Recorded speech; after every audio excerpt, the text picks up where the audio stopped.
ഈ മട്ടന്നൂരിൽ റെക്കോർഡ് ഭൂരിപക്ഷത്തിൽ ജയിച്ച ശൈലജ ടീച്ചറെ പേരാവൂർ സീറ്റ് പിടിച്ചെടുക്കാമെന്ന് പറഞ്ഞിട്ട് അവിടെ കൊണ്ട് നിർത്തി ഒതുക്കി തോൽപ്പിക്കുകയല്ല ചെയ്തത്. വലിയ വിമർശനം ഉണ്ടായി പാർട്ടി സഖാക്കളുടെ രീതികൾ. നേതൃത്വം തിരുത്തുമെന്നാണോ നേതൃത്വത്തെ തിരുത്തുമെന്നാണോ? നേതൃത്വത്തിൽ രണ്ടർത്ഥത്തിലും അത് ശരിയാണ്. മൊബൈൽ ഫോൺ ഉപയോഗിക്കേണ്ടെന്ന് പാർട്ടി സഖാക്കളോട് ഞങ്ങൾ പറഞ്ഞിട്ടില്ല.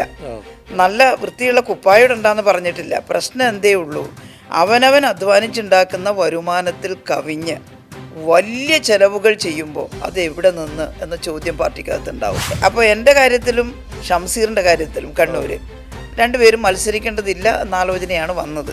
ഞാൻ അത്രമാത്രം ഭയപ്പെടുത്താൻ മാത്രം ജനപ്രീതി എനിക്കുണ്ടെന്ന് ഞാൻ കരുതുന്നുണ്ട്. യഥാർത്ഥത്തിൽ ബ്രേക്ക് ദ ചെയിൻ പരിപാടി കെ ശൈലജ ടീച്ചർ പരിപാടിയല്ല. 10 വർഷക്കാലമായി ഞങ്ങളുടെ സംഘടന കുറച്ച് ദുർബലമായി, കുറച്ചെല്ലാം നല്ലവണ്ണം. കേരളത്തിലെ ജനങ്ങൾക്ക് ഏറ്റവും പ്രിയങ്കരിയായ കമ്മ്യൂണിസ്റ്റ് നേതാവും CPM കേന്ദ്ര കമ്മിറ്റി അംഗവുമായ ശ്രീമതി കെ ശൈലജ ടീച്ചറാണ് നമ്മുടെ ഇന്നത്തെ അതിഥി. നമസ്കാരം ശ്രീമതി ശൈലജ ടീച്ചർ. നമസ്കാരം. ഈ കഴിഞ്ഞ തെരഞ്ഞെടുപ്പ് ഫലം വന്ന ശേഷം ടീച്ചർ ഒരു മാധ്യമത്തിന് നൽകുന്ന ആദ്യ അഭിമുഖം കൂടിയാണ്. അതിന് പ്രത്യേക നന്ദിയും. ഇപ്പോൾ ഈ കഴിഞ്ഞ തെരഞ്ഞെടുപ്പിൽ CPM വളരെ ദയനീയമായി തോറ്റു. അത് പാർട്ടി തെറ്റ് തിരുത്തും, ആ ഒരു വീഴ്ച സംഭവിച്ച തിരുത്തുമെന്ന് ആവർത്തിച്ച് പറയുന്നുണ്ട്. പക്ഷേ എന്താണ് തെറ്റ് തിരുത്താൻ പോകുന്നതെന്ന് പറയുന്നില്ല. സംഘടനാ ദൗർബല്യമെന്ന് സാമാന്യവൽക്കരിച്ച് പറയുന്നതല്ലാതെ എന്തുകൊണ്ട് പാർട്ടി തോറ്റു? തെരഞ്ഞെടുപ്പിൽ കനത്ത പരാജയമാണ് ഉണ്ടായത്. എന്നാൽ ആ പരാജയം ഏതെങ്കിലും പാർട്ടി സഖാക്കൾ തെറ്റ് ചെയ്തതിൻ്റെ ഭാഗമായിട്ട് വന്ന ഒന്നാണ് എന്നല്ല വിലയിരുത്തുന്നത്. എന്നാൽ പരാജയ കാരണങ്ങൾ പരിശോധിക്കുമ്പോൾ പാർട്ടിയുടെ ഭാഗത്തുള്ള പോരായ്മകളുണ്ട്. അത് തീർച്ചയായിട്ടും ഞങ്ങൾ പരിശോധിച്ചുകൊണ്ടിരിക്കുകയാണ്. എന്നാൽ എന്തുകൊണ്ട് പരാജയപ്പെട്ടു എന്ന ചോദ്യത്തിൻ്റെ ആദ്യത്തെ ഉത്തരം അത് തീർച്ചും രാഷ്ട്രീയപരമാണ്. ഇപ്പോൾ കേരളത്തിൽ ഇടതുപക്ഷം വളരെ ശക്തമായിട്ട് നിൽക്കുകയാണ്. തുടർച്ചയായി 2 ടേം അധികാരവും കിട്ടി. നേരത്തെ പശ്ചിമ ബംഗാളിലും ത്രിപുരയിലും ഇടതുപക്ഷത്തിൻ്റെ ഭരണം വന്നിരുന്നു ഇന്ത്യയിൽ. അപ്പോൾ ഇടതുപക്ഷത്തിൻ്റെ ഭരണം ഉണ്ടാവുന്നതിന് അസഹിഷ്ണുത കാണിക്കുന്ന പ്രതിലോമ രാഷ്ട്രീയം ഇവിടെയുണ്ട്. അത് തീർച്ചയായിട്ടും ഈ ഭൂപ്രഭു ഭരണവർഗത്തിൻ്റെ രാഷ്ട്രീയമാണെന്ന് ഞങ്ങൾ പറയും. എന്ന് വെച്ചാൽ കോൺഗ്രസും BJPയും കൈയാളുന്ന രാഷ്ട്രീയമാണത്. അപ്പോൾ എന്ത് വില കൊടുത്തും ഇടതുപക്ഷത്തെ പരാജയപ്പെടുത്തുക എന്ന ഒരാഗ്രഹം കോൺഗ്രസ്സിനുണ്ട്, BJPക്കും ഉണ്ട്.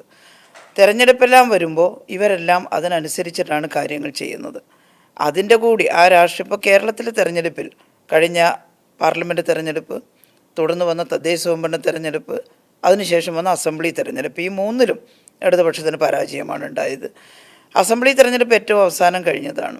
ആ തെരഞ്ഞെടുപ്പിൽ പ്രധാനപ്പെട്ട മുദ്രാവാക്യം എന്തായിരുന്നു? ഞങ്ങളുടെ എതിരാളികളുടെ കോൺഗ്രസിൻ്റെയും BJPയുടെയും മുദ്രാവാക്യം 10 വർഷമായി തുടർച്ചയായി ഭരിക്കുന്നു, ഇനി CPM ഭരിക്കേണ്ടതില്ല എന്നാണ്. അതിനു വേണ്ടിയുള്ള കൂട്ടായ്മയും ഉണ്ടായി എന്നുള്ളത് വസ്തുതയാണ്. ധാരാളം പണം അവർ ഉപയോഗപ്പെടുത്തി, കോൺഗ്രസും BJPയും. അതുപോലെ തന്നെ അവർ പരസ്പരം സഹായിച്ചിട്ടുണ്ടെന്നാണ് ഞങ്ങളുടെ വിലയിരുത്തൽ. 2 ടേം LDFനെ ജയിപ്പിച്ച ജനം UDFനെ ജയിപ്പിച്ചതിൽ ജനം ചെയ്ത തെറ്റാണ്. ജനങ്ങൾ തെറ്റ് ചെയ്തു എന്ന് പറയാൻ കഴിയില്ല. പക്ഷേ ജനങ്ങൾ ചില പ്രചരണങ്ങൾക്ക് വശംവദരാകുന്നു എന്നുള്ളതാണ് പ്രധാനം. അതിൻ്റെ ഉദാഹരണം, ഒരു പ്രചരണം നടന്നത് ഇടതുപക്ഷം വീണ്ടും അധികാരത്തിൽ വന്നാൽ അത് BJPക്ക് ഗുണകരമായി തീരും എന്നാണ്. മതന്യൂനപക്ഷങ്ങളുടെ ഇടയിലാണ് അങ്ങനെ ഒരു പ്രചാരണം നടന്നത്. LDF വരരുത്, ഇവർ വന്നാൽ അത് BJPക്കാണ് ഗുണകരമാവുക എന്നാണ്. എന്നാൽ യഥാർത്ഥത്തിൽ ഇടതുപക്ഷം വന്നാലാണോ BJPക്ക് ഗുണകരമാവുന്നത്? എന്നാൽ BJP ആഗ്രഹിച്ചത് എന്താ? ഇടതുപക്ഷം പരാജയപ്പെടണം, കോൺഗ്രസ് വരണം. കോൺഗ്രസ് വന്നു കഴിഞ്ഞാൽ അടുത്ത തെരഞ്ഞെടുപ്പിൽ ആ കോൺഗ്രസ് വന്നതിൻ്റെ ആനുകൂല്യത്തിലൂടെ, അത് പലവിധ കാരണങ്ങളുണ്ടല്ലോ അതിന്, ഞങ്ങൾക്ക് വരാൻ സാധിക്കുമെന്നാണ് BJP നിശ്ചയിച്ചത്. അപ്പോൾ ഫലത്തിൽ 2 കൂട്ടരുടെയും ഈ പ്രചരണം ജനങ്ങളുടെ ഇടയിൽ ഞങ്ങളെക്കുറിച്ച് തെറ്റായ കാഴ്ചപ്പാടുണ്ടാക്കുന്നതിന് കാരണമായി. അതിൻ്റെ ഒരു ഉദാഹരണമാണ് SIR കൊണ്ടുവന്നത് ഇടതുപക്ഷമാണ് എന്ന പ്രചരണം, ഇടതുപക്ഷത്തിന് BJPയുമായി ബന്ധമുണ്ട് എന്നുള്ള പ്രചരണം. ഇത് മതന്യൂനപക്ഷ വിഭാഗങ്ങളിൽ വീടാന്തരം കയറി പ്രചരിപ്പിച്ചവരുണ്ട്. അവരെല്ലാം അതനുസരിച്ച് വിശ്വസിച്ചു. വേണ്ടിയുള്ള തെറ്റൊന്നും ചെയ്തിട്ടില്ല. തെറ്റ് ചെയ്തിട്ടുണ്ട്. അതെ, അത് മറ്റൊന്നുമല്ല. 10 വർഷക്കാലമായി ഞങ്ങളുടെ സംഘടന കുറച്ച് ദുർബലമായി, കുറച്ചെല്ലാം നല്ലവണ്ണം. ആരുടെ കുഴപ്പം? പാർട്ടി ഞങ്ങളെല്ലാവരും ചേർന്ന് ശ്രദ്ധിക്കേണ്ട കാര്യമായിരുന്നു അത്. പാർട്ടി സംഘടന ദുർബലമായി. അത് ഞങ്ങൾ പരിശോധിച്ചിട്ടുണ്ട്. ആ ദുർബലത പരിഹരിക്കുന്നതിനുള്ള ശക്തമായ നടപടികൾ താഴെത്തട്ടിലോളം നടത്തണം. ഒന്ന്. രണ്ടാമത്, വലിയ വിമർശനം ഉണ്ടായി പാർട്ടി സഖാക്കളുടെ രീതികൾ, ജീവിത രീതികൾ, അതുപോലെ തന്നെ പെരുമാറ്റം, അതെല്ലാം വിമർശന വിധേയമായിട്ടുണ്ട്. അതിലെന്തെങ്കിലും തിരുത്താനുള്ളതൊക്കെ തിരുത്തി പോകണം. എന്നാൽ അത് മാത്രമാണ് ഈ പരാജയത്തിൻ്റെ കാരണമെന്നുള്ളത് പൊളിറ്റിക്കലായിട്ട് നമുക്ക് പറയാൻ പറ്റില്ല. തെറ്റ് തിരുത്തുമെന്ന് പറയുമ്പോൾ ഈ തെറ്റിന് ഇടയാക്കിയ നേതൃത്വത്തിൽ തിരുത്തലുകൾ വരുന്നില്ലല്ലോ. അത് നേതൃത്വവും തിരുത്തും, അതുപോലെ തന്നെ താഴെ തലം വരെ തിരുത്തും. അങ്ങനെയാണ് നേതൃത്വം തിരുത്തുമെന്നാണോ നേതൃത്വത്തെ തിരുത്തുമെന്നാണോ? നേതൃത്വത്തിൽ രണ്ടർത്ഥത്തിലും അത് ശരിയാണ്. അതായത് താഴെ തലം വരെയുള്ള സഖാക്കൾ ചർച്ച ചെയ്യുന്നത് നേതൃത്വത്തെ തിരുത്താനാണ്. നേതൃത്വം ചർച്ച ചെയ്യുന്നത് താഴെ തലം വരെയുള്ള പ്രശ്നങ്ങൾ പരിഹരിക്കപ്പെട്ടു പോകണമെന്നാണ്. അപ്പോൾ രണ്ടർത്ഥത്തിൽ ഇതൊരു കമ്മ്യൂണിസ്റ്റ് പാർട്ടിയാണ്. കമ്മ്യൂണിസ്റ്റ് പാർട്ടിക്കകത്ത് വിമർശനവും സ്വയം വിമർശനവും നന്നായിട്ട് വേണം എന്നതാണ് പാർട്ടി തത്വം. പക്ഷേ ചിലപ്പോൾ സ്വയം വിമർശനം കുറഞ്ഞു പോകുന്നു, അതെല്ലാ തലത്തിലും. അങ്ങനെയുള്ള ഒരു പരാതി നേതൃത്വത്തെ തിരുത്തുമെന്ന് പറയുന്നത് നേതൃത്വത്തിൽ മാറ്റം വരുമെന്നാണോ? അതല്ല, അതേ നേതൃത്വം പാർട്ടി സെക്രട്ടറിക്കും പ്രതിപക്ഷ നേതാവിനൊന്നും ഒരു മാറ്റമില്ല. അതായത് കമ്മ്യൂണിസ്റ്റ് പാർട്ടിയിൽ അങ്ങനെ ഒരു രീതിയില്ല. ഇപ്പോൾ ബൂർഷ്വാ പാർട്ടികളാണെങ്കിൽ ഏതെങ്കിലും ഒരു തെരഞ്ഞെടുപ്പിൽ പരാജയപ്പെട്ടാൽ അന്ന് നേതൃത്വം കൊടുത്ത ആ സെക്രട്ടറിയോ പ്രസിഡൻറ്റോ മാറി പുതിയ ആളെ കൊണ്ടുവരും. പുതിയ ആളെ കൊണ്ടുവന്നാലും ചിലപ്പോൾ ഇതേ അവസ്ഥ അവർക്കുണ്ടായിട്ടുണ്ട്. പക്ഷേ ഇതൊരു കൂട്ടുത്തരവാദിത്വമുള്ള പാർട്ടിയാണ്. അതുകൊണ്ട് ആർക്കെങ്കിലും എന്തെങ്കിലും കുഴപ്പമുണ്ടായാൽ ആ ഏതെങ്കിലും ഒരു വ്യക്തിയെ ഒഴിവാക്കിയിട്ട് പുതിയൊരാളെ കൊണ്ടുവരിക എന്നുള്ളതല്ല, കൂട്ടായിട്ട് ഇടപെട്ട് തിരുത്താനുള്ളതൊക്കെ എല്ലാവരും തിരുത്തി ശക്തമായിട്ട് മുന്നോട്ട് പോവുക എന്നുള്ളതാണ്. പാർട്ടി ബൂർഷ്വ ആയില്ലെങ്കിലും അല്ലെങ്കിലും തന്നെ പാർട്ടി അല്ലല്ലോ തെറ്റ് ചെയ്ത് പാർട്ടിക്കാരാണല്ലോ. പാർട്ടി പ്രവർത്തിച്ച പല നേതാക്കളും ബൂർഷ്വ ലെവലിലല്ലേ പ്രവർത്തിച്ചത്? ഇത് കമ്മ്യൂണിസ്റ്റ് പാർട്ടി പ്രവർത്തിക്കാൻ തുടങ്ങിയ കാലഘട്ടം മുതൽ ചർച്ച ചെയ്യുന്ന വിഷയമാണ്. കമ്മ്യൂണിസ്റ്റ് പാർട്ടി പ്രവർത്തിക്കുന്നത് ഒരു ബൂർഷ്വ സമൂഹത്തിലാണ്, മുതലാളിത്ത സമൂഹത്തിലാണ്. ഇന്ത്യയിലെ ഒരു സംസ്ഥാനം മാത്രമാണ് കേരളം. കേരളത്തിൽ കമ്മ്യൂണിസ്റ്റ് പാർട്ടിക്ക് അധികാരം കിട്ടിയാലും പൂർണ്ണമായി സോഷ്യലിസം ഒന്നും കൊണ്ടുവരാൻ കഴിയില്ല എന്ന് ഞങ്ങൾ എപ്പോഴും പറയാറുണ്ട്. പക്ഷേ സംസ്ഥാനത്ത് അധികാരം കിട്ടുമ്പോൾ സോഷ്യലിസ്റ്റ് ചായവുള്ള ജനകീയമായ ഒട്ടേറെ കാര്യങ്ങൾ ജനങ്ങൾക്ക് വേണ്ടി ചെയ്യാൻ ഞങ്ങൾക്ക് സാധിക്കും. കോൺഗ്രസിൽ നിന്നും BJPയിൽ നിന്നും വിഭിന്നമായി ഞങ്ങൾക്കത് സാധിക്കും. എന്നാൽ ഒരു സോഷ്യലിസ്റ്റ് സമൂഹത്തിലല്ല കേരളത്തിലെ കമ്മ്യൂണിസ്റ്റ് പാർട്ടിയും ഇന്ത്യയിലെ കമ്മ്യൂണിസ്റ്റ് പാർട്ടിയും പ്രവർത്തിക്കുന്നത്. സ്വാഭാവികമായിട്ടും ഒരു ബൂർഷ്വാ സമൂഹത്തിൽ കടന്നു വരാറുള്ള എല്ലാ തരത്തിലുള്ള കമ്മ്യൂണിസ്റ്റ് വിരുദ്ധമായിട്ടുള്ള കാര്യങ്ങൾ എല്ലാവരെയും ബാധിക്കാം, എല്ലാവരെയും പിടികൂടാമത്. ആ കൂട്ടത്തിലൊന്നാണ് വളരെ ലക്ഷൂറിയസ് ആയിട്ടുള്ള ജീവിതം നയിക്കണമെന്ന മോഹം. ആഡംബര ജീവിതം ഒരു ബൂർഷ്വാ സമൂഹം സൃഷ്ടിച്ചു വെച്ചിട്ടുള്ള ഒന്നാണ്. ആഡംബര ജീവിതം നടത്തുന്നതിന് വേണ്ടിയാണ് അഴിമതിയിലേക്ക് മനുഷ്യർ പോവുക. അപ്പോൾ അഴിമതിയും ബൂർഷ്വാ സമൂഹത്തിൻ്റെ ഒരു ഭാഗമാണ്. അപ്പോൾ അതെല്ലാം ചിലപ്പോൾ ഇടതുപക്ഷ പ്രസ്ഥാനത്തിൽ പ്രവർത്തിക്കുന്നവരെയും പിടികൂടാം. എന്നാൽ അതൊഴിവാക്കാൻ കമ്മ്യൂണിസ്റ്റ് മൂല്യങ്ങൾ സംരക്ഷിച്ചുകൊണ്ട് പ്രവർത്തിക്കണമെന്ന് നിരന്തരമായി പറയുകയും ഇടപെടുകയും ചെയ്യുന്ന പാർട്ടിയാണ് CPI. കമ്മ്യൂണിസ്റ്റ് മൂല്യങ്ങൾ സംരക്ഷിക്കണമെന്ന് നിരന്തരമായി പറയുമ്പോഴും ഈ മൂല്യങ്ങളിൽ നിന്നെല്ലാം അകന്നു പോയ ഒരു പിടി ആൾക്കാരുടെ കയ്യിലേക്ക് പാർട്ടിയും ഭരണവും, അല്ലെങ്കിൽ വളരെ നേരത്തെ പറഞ്ഞ പോലെ സ്വഭാവത്തിലടക്കം ധാർഷ്ട്യമുള്ള ഒരു വിഭാഗത്തിൻ്റെ കയ്യിലേക്ക് പാർട്ടി ചുരുങ്ങിയില്ലേ, ഭരണം ചുരുങ്ങിയില്ലേ? അങ്ങനെ ഒരു വിലയിരുത്തൽ പാർട്ടിക്കകത്ത് നടന്നിട്ടില്ല. എല്ലാ വിഭാഗത്തിലുള്ള പോരായ്മകൾ ചൂണ്ടിക്കാണിച്ചിട്ടുമുണ്ട്. അങ്ങനെ ഏതെങ്കിലും ഒരു വിഭാഗത്തിൻ്റെ കയ്യിലേക്ക് പാർട്ടിക്ക് ചുരുങ്ങാൻ സാധിക്കില്ല. കാരണം നിരന്തരമായി ചർച്ചയും അതുപോലെ തന്നെ അതിന് പരിഹാര നടപടികളൊക്കെ നടത്തുന്ന ഒരു പാർട്ടിയാണ് CPIM. അതുകൊണ്ട് ആ ചർച്ചകളും നടപടികളും എല്ലാം തുടർന്നുകൊണ്ടേ പോവും. ഏതെങ്കിലും ഒരു വ്യക്തിയെ കേന്ദ്രീകരിച്ചിട്ട് അയാൾ മാറി നിന്നാൽ ഈ പാർട്ടി നന്നാവുമെന്ന് പറയാൻ കമ്മ്യൂണിസ്റ്റ് പാർട്ടിക്ക് സാധിക്കില്ല. എന്നാൽ ഞങ്ങളെല്ലാം ചെയ്യുന്ന കാര്യങ്ങൾ വിമർശന വിധേയമാണ് താനും. അത് പരിശോധിച്ച് അത് തിരുത്തി ഒരുമിച്ച് മുന്നോട്ട് പോവുക. അങ്ങനെ തിരുത്താൻ കഴിയാത്ത ആളുകൾ ഇപ്പം താഴെ ഘടകം മുതൽ ചിലപ്പോൾ ഈ പറയുന്നതൊന്നും ഞങ്ങളെ ബാധിക്കുന്നതല്ല എന്ന രീതിയിൽ പ്രവർത്തിച്ചാൽ ചിലപ്പോൾ അവർ പിന്നീട് പാർട്ടിക്കകത്ത് ഉണ്ടാകാറില്ല. അതേ ഓപ്ഷനുള്ളൂ. ഒന്നുകിൽ ചൂണ്ടിക്കാണിച്ച തെറ്റുകൾ തിരുത്തുക, അല്ലെങ്കിൽ ഈ പാർട്ടി അല്ലാതായി തീരുക എന്നുള്ളതാണ്. തിരുത്താത്ത ആളുകൾ വളരെ കുറവാണ്. അത് ഉന്നതമായ നേതൃത്വം മുതൽ താഴെ തലം വരെ ചൂണ്ടിക്കാണിച്ച തെറ്റുകൾ തിരുത്തി പാർട്ടിയുടെ പ്രവർത്തനം നടത്തുന്നവരാണ് കൂടുതലും. ബംഗാളിൽ നോക്കിക്കഴിഞ്ഞാൽ പാർട്ടിയുടെ ഒരു നേതാവായിരുന്നു ബാനർജി. അദ്ദേഹത്തെ ആഡംബര ജീവിതം, അദ്ദേഹം ഐഫോൺ ഉപയോഗിക്കുന്നു, ആഡംബര ഉടുപ്പുകൾ അണിയുന്നു, ഇങ്ങനെയൊക്കെയുള്ള ആരോപണം പറഞ്ഞെടുത്ത് പുറത്തു കളഞ്ഞു. ആ ലെവലിൽ പ്രവർത്തിക്കുന്നവരാരും ഇവിടെ ഇല്ലേ? ഇന്നത്തെ ലോക്കപ്പ് ടീച്ചർ എഴുതിയ ലേഖനത്തിൽ തന്നെ പറയുന്നു ലോക്കൽ കമ്മിറ്റി, ബ്രാഞ്ച് കമ്മിറ്റി ഒക്കെ പിന്നാക്കം പോയെന്ന്. ഇതൊക്കെ അന്നേരം അതൊക്കെ ഏത് ലെവലിൽ സംഭവിക്കുന്നു? അതായത് നമ്മൾ ആഗ്രഹിക്കുന്ന രീതിയിൽ ചടുലമായ പ്രവർത്തനം നടന്നിട്ടില്ല എന്ന് പറഞ്ഞ് നടത്തുന്ന വിമർശനം CPIMൻ്റെ കമ്മിറ്റികളാകെ ഇല്ലാതായി എന്നർത്ഥത്തിൽ വ്യാഖ്യാനിക്കരുത്. ഇപ്പോഴും ശക്തമായ പ്രവർത്തനം നടത്തുന്ന പാർട്ടിയാണ് CPIM. മറ്റേതൊരു പാർട്ടിയേക്കാളും ചിട്ടയുള്ള പ്രവർത്തനം ലോക്കൽ തലത്തിലുമെല്ലാം വളരെ സജീവമായി പ്രവർത്തിക്കുന്ന ഒട്ടേറെ സഖാക്കളുണ്ട്. പാർട്ടി നയിക്കുന്ന ആൾക്കാരുടെ കാര്യം, നയിക്കുന്ന ആളുകളുടെ കാര്യത്തിലും അങ്ങനെ തന്നെയാണ്. പല പാർട്ടികളുമായിട്ടും പരിശോധിച്ച് നോക്കിയാൽ CPIMനകത്ത് വളരെ ത്യാഗപൂർവ്വം എല്ലാ ദിവസവും രാവിലെ മുതൽ രാത്രി വരെ പാർട്ടിയുടെ പ്രവർത്തനത്തിൻ്റെ ഭാഗമായി ജീവിക്കുന്നവരാണ് മഹാഭൂരിപക്ഷം നേതാക്കളും അതിനൊന്നും ഒരു സഖാക്കളും. തർക്കമില്ല. ഞാൻ ഒരു കാര്യം കൂടി ചൂണ്ടിക്കാണിക്കുകയാണ്. പ്രതാപ ബാനർജിയെക്കുറിച്ച് പറഞ്ഞു, ഒരു മൊബൈൽ ഫോൺ ഉപയോഗിച്ചത് കൊണ്ട് മാത്രമല്ല, ഐഫോണിന്റെ ഇപ്പോൾ പേരൊക്കെ ആധുനികമായിട്ടുള്ള ഐഫോൺ ഉപയോഗിക്കാത്തവർ വളരെ കുറവാണ്. മുമ്പ് ഞങ്ങളുടെ പാർട്ടി സമ്മേളനങ്ങളൊക്കെ നടക്കുമ്പോൾ ഒരു ചർച്ച വന്നിരുന്നു. ഈ ടെലിവിഷനൊക്കെ വീട്ടിൽ വെക്കുന്നത് എനിക്ക് ഓർമ്മയുണ്ട്. നായനാരുടെ വീട്ടിൽ ടെലിവിഷൻ വെച്ച്, നായനാരുടെ ചെറിയ വീടാണ്, അവിടെ അന്നത്തെ ഒരു ടെലിവിഷൻ വെച്ചതിന് ചില സഖാക്കൾ ഭയങ്കരമായി വിമർശിച്ചു. പക്ഷേ അന്നും ഞങ്ങൾ കണ്ടത് അതൊരു ആഡംബരമല്ല. ഇന്നത്തെ ആധുനിക ശാസ്ത്ര സാങ്കേതിക വിദ്യയുടെ വളർച്ചയിൽ വാർത്തകൾ അറിയാനും വിവരങ്ങൾ അറിയാനും എല്ലാം ഉപയോഗിക്കുന്ന ഒരു ഉപകരണമാണത്. മൊബൈൽ ഫോൺ ഉപയോഗിക്കേണ്ടെന്ന് പാർട്ടി സഖാക്കളോട് ഞങ്ങൾ പറഞ്ഞിട്ടില്ല. നല്ല വൃത്തിയുള്ള കുപ്പായിടണ്ടെന്ന് പറഞ്ഞിട്ടില്ല. പ്രശ്നം എന്തേ ഉള്ളൂ, അവനവൻ അധ്വാനിച്ചുണ്ടാക്കുന്ന വരുമാനത്തിൽ കവിഞ്ഞ് വലിയ ചെലവുകൾ ചെയ്യുമ്പോൾ അത് എവിടെ നിന്ന് എന്ന ചോദ്യം പാർട്ടിക്കകത്തുണ്ടാവും. അങ്ങനെ ചോദിക്കാവുന്ന ഒരുപിടി ആൾക്കാരെങ്കിലും ഇപ്പം പാർട്ടി നേതൃത്വത്തിലുണ്ടോ ഇല്ലേ? ഞങ്ങളുടെ ശ്രദ്ധയിൽപ്പെട്ടതെല്ലാം ചോദിച്ചിട്ടുണ്ട്. ഇപ്പോൾ ജനങ്ങൾക്കെല്ലാം അറിയാൻ ആഗ്രഹിക്കുന്ന ഒരു ചോദ്യം, ഈ മട്ടന്നൂരിൽ റെക്കോർഡ് ഭൂരിപക്ഷത്തിൽ ജയിച്ച ശൈലജ ടീച്ചറെ പേരാവൂർ സീറ്റ് പിടിച്ചെടുക്കാമെന്ന് പറഞ്ഞിട്ട് അവിടെ കൊണ്ട് നിർത്തി ഒതുക്കി തോൽപ്പിക്കുകയല്ല ചെയ്തത്. അങ്ങനെ നമുക്ക് പറയാൻ പറ്റുമോ? പാർട്ടി ഒരു തീരുമാനം എടുത്തിരുന്നു ഇത്തവണ. 2 ടേം തുടർച്ചയായി മത്സരിച്ച ആളുകൾ, നന്നായിട്ട് പാർട്ടിക്ക് ജയിക്കാൻ കഴിയുന്ന മണ്ഡലമാണെങ്കിൽ ആ മണ്ഡലത്തിൽ തുടർച്ചയായിട്ട് മത്സരിക്കേണ്ടതില്ല. എന്നാൽ ആ മണ്ഡലത്തിൽ ആ സ്ഥാനാർത്ഥി മത്സരിച്ചാലേ ജയിക്കുമെങ്കിൽ ആ ടേം നോക്കേണ്ടതില്ല എന്നൊരു തീരുമാനമാണ് ഇത്തവണ. പലരും അതേ സീറ്റുകളിൽ മത്സരിച്ചല്ലോ, ഒരുപാട് ആൾക്കാർ. അതെ. അപ്പോൾ എൻ്റെ കാര്യത്തിലും ഷംസീറിൻ്റെ കാര്യത്തിലും കണ്ണൂർ രണ്ടുപേരും മത്സരിക്കേണ്ടതില്ല എന്ന ആലോചനയാണ് വന്നത്. അപ്പോൾ രണ്ടുപേരെ ഒതുക്കുകയല്ലായിരുന്നോ? ഒതുക്കുക എന്നൊന്നും പറയാൻ സാധിക്കില്ല.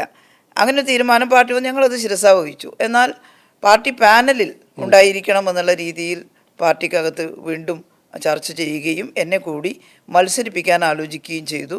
അങ്ങനെ മത്സരിക്കുമ്പോൾ സ്വാഭാവികമായിട്ടും തുടർച്ചയായി മത്സരിച്ച സീറ്റിലല്ല, പേരാവൂർ മണ്ഡലം നമ്മൾ പിടിച്ചെടുക്കേണ്ടുന്ന ഒരു സീറ്റാണ്. ഇപ്പോൾ CPM ഇങ്ങനെ ഒരു പരാജയം ഉണ്ടാവുന്നൊന്നും നേരത്തെ ഞങ്ങൾ കണക്ക് കൂട്ടിയിട്ടില്ല. മൂന്നാമതും വരുമെന്നായിരുന്നു പ്രതീക്ഷ. അല്ല, അത് കണക്ക് കൂട്ടാതെ പോയത് ആരുടെ കുഴപ്പം? അതായത് തെരഞ്ഞെടുപ്പ് ഫലം വരുന്നതിൻ്റെ തലേ ദിവസവും 100 സീറ്റിലധികം നേടുമെന്ന് അന്നത്തെ മുഖ്യമന്ത്രിയും ഇപ്പോഴത്തെയും പാർട്ടി സെക്രട്ടറിയും എല്ലാം പറഞ്ഞുകൊണ്ടിരിക്കുകയാണ്. അന്നേരം ജനങ്ങളുടെ പൾസ് തിരിച്ചറിയാൻ പാർട്ടിക്ക് കഴിയാതെ പോയത്. ഞങ്ങൾ ജനങ്ങളെ എങ്ങനെയാണ് കാണുക? പാർട്ടി സൈക്കിൾ സ്ക്വാഡ് പ്രവർത്തനം നടത്തുമ്പോൾ, വീട് കയറുമ്പോൾ, ഞങ്ങളെല്ലാം ചിലപ്പോൾ വീട് കയറുമ്പോൾ അവിടെയൊന്നും നിങ്ങൾ വളരെ മോശമാണ്, നിങ്ങളുടെ ഭരണം മോശമാണെന്നുള്ള പ്രതികരണമൊന്നും അന്ന് ഉണ്ടായിട്ടില്ല ഇലക്ഷന് മുമ്പേ. പകരം 10 വർഷക്കാലം കൊണ്ട് ചെയ്ത ഒരുപാട് സൗകര്യങ്ങളും ഗുണങ്ങളും സമൂഹത്തിലുണ്ടായിട്ടുണ്ട്. അതിനൊന്നും സംശയമില്ല.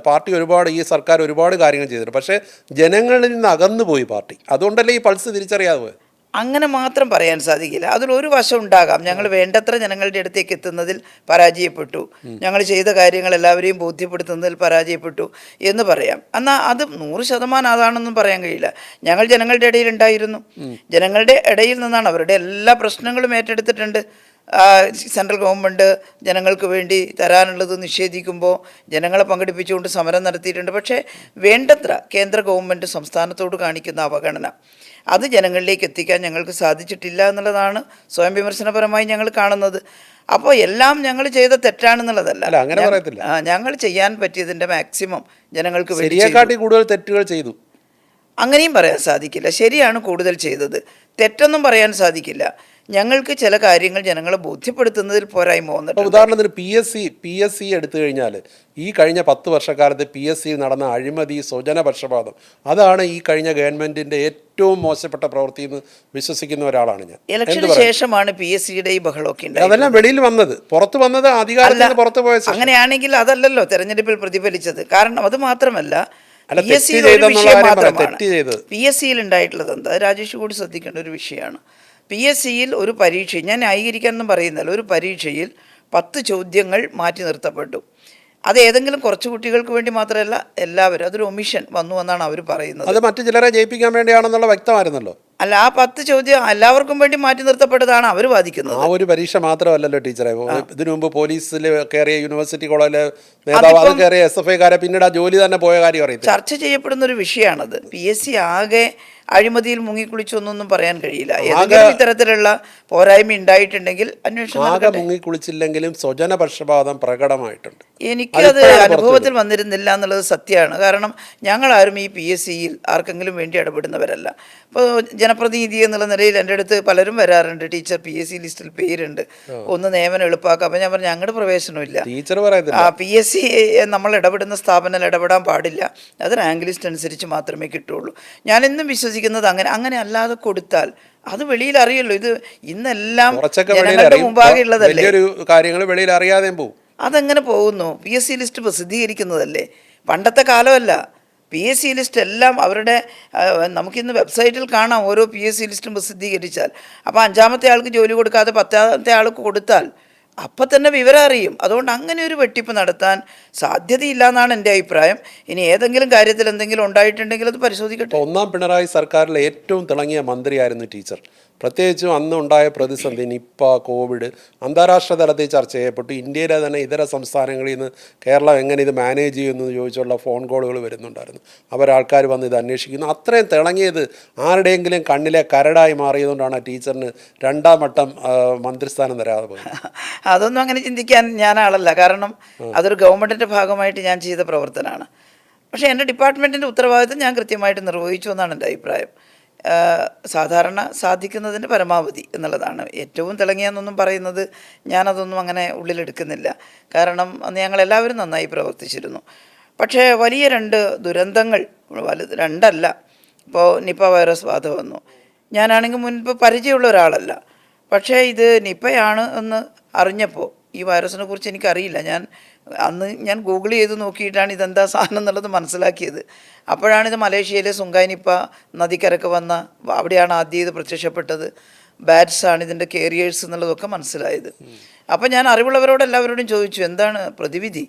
അവരെല്ലാവരും ഉപദേശിച്ചത്, നമ്മുടെ ഡോക്ടർമാരും അതുപോലെ തന്നെ ഇത് കണ്ടെയ്ൻ ചെയ്യണം, അടിയന്തരമായി കണ്ടെയ്ൻ ചെയ്യണം.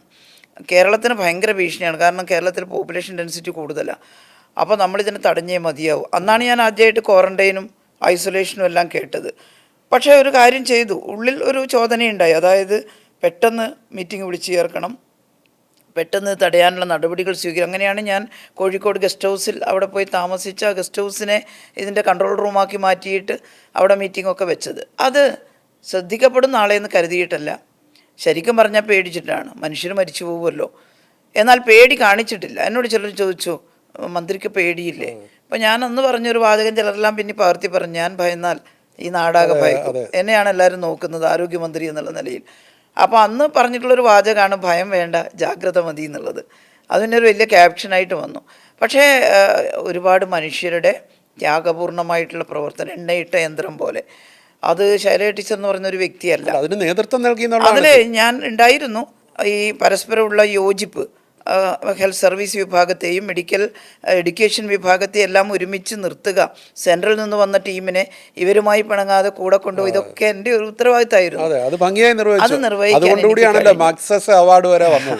അതെ, അങ്ങനെ ചെയ്തപ്പോൾ 40 ദിവസം കൊണ്ട് കണ്ടെയ്ൻ ചെയ്യാൻ. അവാർഡ് വാങ്ങിക്കാതിരുന്നാൽ ഇപ്പോൾ ഖേദമുണ്ടോ? എനിക്ക് ഖേദമില്ല, കാരണം അതൊരു തീരുമാനമാണ്, ഞാനും കൂടി എടുത്ത തീരുമാനമാണ്. ചിലരുടെ അനിഷ്ടം കൊണ്ടല്ലേ? അങ്ങനെയൊന്നും വ്യാഖ്യാനിക്കാൻ സാധിക്കില്ല. ടീച്ചറുടെ ജനപ്രീതി ആരെങ്കിലും ഭയപ്പെടുത്തുന്നുണ്ടോ? ഞാൻ അത്രമാത്രം ഭയപ്പെടുത്താൻ മാത്രം ജനപ്രീതി എനിക്കുണ്ടെന്ന് ഞാൻ കരുതുന്നില്ല. കാരണം ഞാൻ ജനങ്ങളുടെ കൂടെ നിന്ന് വിഷമസന്ധിയിൽ പ്രവർത്തിക്കാൻ വിധിക്കപ്പെട്ട ഒരാൾ, അല്ലെങ്കിൽ ഏൽപ്പിക്കപ്പെട്ട ഒരാളെന്നുള്ള നിലയിൽ കൂടെ ഉണ്ടായിരുന്നതുകൊണ്ട് കുറച്ച് ആളുകൾക്കൊക്കെ സ്നേഹം ഉണ്ടാവാം. എന്നാൽ എല്ലാവരും എന്നെ അംഗീകരിക്കുന്നു എന്നൊന്നും എനിക്ക് പറയാൻ പറ്റില്ല. അങ്ങനെ ആരെങ്കിലും ഭയപ്പെടുത്താൻ മാത്രമുള്ള ജനപ്രീതിയൊന്നും ഈ ഒരു ചെറിയ പൊതുവേ ഒരു നിഷ്പക്ഷ വിലയിരുത്തൽ എന്ന് പറഞ്ഞാൽ, കഴിഞ്ഞ തെരഞ്ഞെടുപ്പിൽ CPM അങ്ങനെ ആരെ മുന്നിൽ നിർത്തി ഇന്ന സ്ഥാനാർത്ഥി എന്ന് പറഞ്ഞ് മത്സരിപ്പിക്കുന്ന കീഴ്വഴക്കമില്ലെങ്കിലും ടീച്ചറെ ആരെന്ന് മുന്നിൽ നിന്ന് നയിച്ചിരുന്നെങ്കിൽ, ഒരു വനിതാ മുഖ്യമന്ത്രി കേരളത്തിന് ഉണ്ടാകുമെന്നുള്ളൊരു തോന്നൽ സൃഷ്ടിച്ചിരുന്നെങ്കിൽ ഈ ഒരു വലിയ പരാജയം CPM നേരിടുമായിരുന്നില്ല എന്ന് പറയുന്നത്. അതിപ്പോൾ നമ്മുടെ ഭാവന മാത്രമല്ലേ, അങ്ങനെ നമുക്ക് പറയാൻ. കേരളം ഹൈലി പൊളിറ്റിക്കലൈസ്ഡ് ആയിട്ടുള്ളൊരു സമൂഹമാണ്. അതിൽ ഓരോ സമയത്തും വരുന്ന രാഷ്ട്രീയ പ്രചരണങ്ങൾക്ക് വലിയ മേൽക്കൈയുണ്ട്. അതാണ് ഞാൻ പറഞ്ഞത്, ഞങ്ങൾ പോലും മനസ്സിലാക്കാത്ത വിധം അകത്തളങ്ങളിൽ CPM-നെതിരായിട്ടുള്ള കൊടുമ്പിരി കൊണ്ട നുണപ്രചരണങ്ങൾ പക്ഷേ ഉണ്ടായിരുന്നു. CPM നേരിട്ട തിരിച്ചടി CPM-നുള്ളിൽ നിന്നായിരുന്നു എന്നതിൻ്റെ തെളിവാണല്ലോ കണ്ണൂർ പോലെ ഒരു കോട്ടയിൽ പയ്യന്നൂരിലും തളിപ്പറമ്പിലും പരാജയപ്പെട്ടത്. ഈ പരാജയത്തിൽ പാർട്ടിയുടെ ജില്ലാ നേതൃത്വത്തിനല്ല സംസ്ഥാന നേതൃത്വത്തിന് ഉത്തരവാദിത്തമുണ്ടെന്ന് ടീച്ചർ കൂടി അംഗമായ കേന്ദ്ര കമ്മിറ്റിയുടെ അവലോകന റിപ്പോർട്ടിൽ പറയുന്നുണ്ട്. ഇതൊഴിവാക്കാൻ കേന്ദ്ര കമ്മിറ്റി അംഗം എന്നുള്ളതിലെ ടീച്ചർ എന്ത് ചെയ്തു? ഞങ്ങളെല്ലാം ചെയ്തിട്ടുണ്ട്. കാരണം ഞങ്ങൾ അന്ന് സ്ഥാനാർത്ഥികളെ നിശ്ചയിക്കുമ്പോൾ പ്രത്യേക തീരുമാനങ്ങൾ എടുക്കുന്നത് ചില ഇപ്പം വലിയ ജില്ലകളിൽ സ്ത്രീകൾ വേണമെന്നൊക്കെ ഞങ്ങൾ തീരുമാനിച്ചു. അത് ഞങ്ങൾ വിജയിച്ചിട്ടില്ല. എല്ലാ ജില്ലകളിലും ജില്ലാ കമ്മിറ്റിയാണല്ലോ പാനൽ അവസാനം ഫൈനലൈസ് ചെയ്ത് സ്റ്റേറ്റ് സെക്രട്ടേറിയറ്റിന് എത്തിച്ചു. സെക്രട്ടേറിയറ്റ് ചർച്ച ചെയ്ത് അംഗീകരിച്ചിട്ടാണ് തീരുമാനമാവുന്നത്.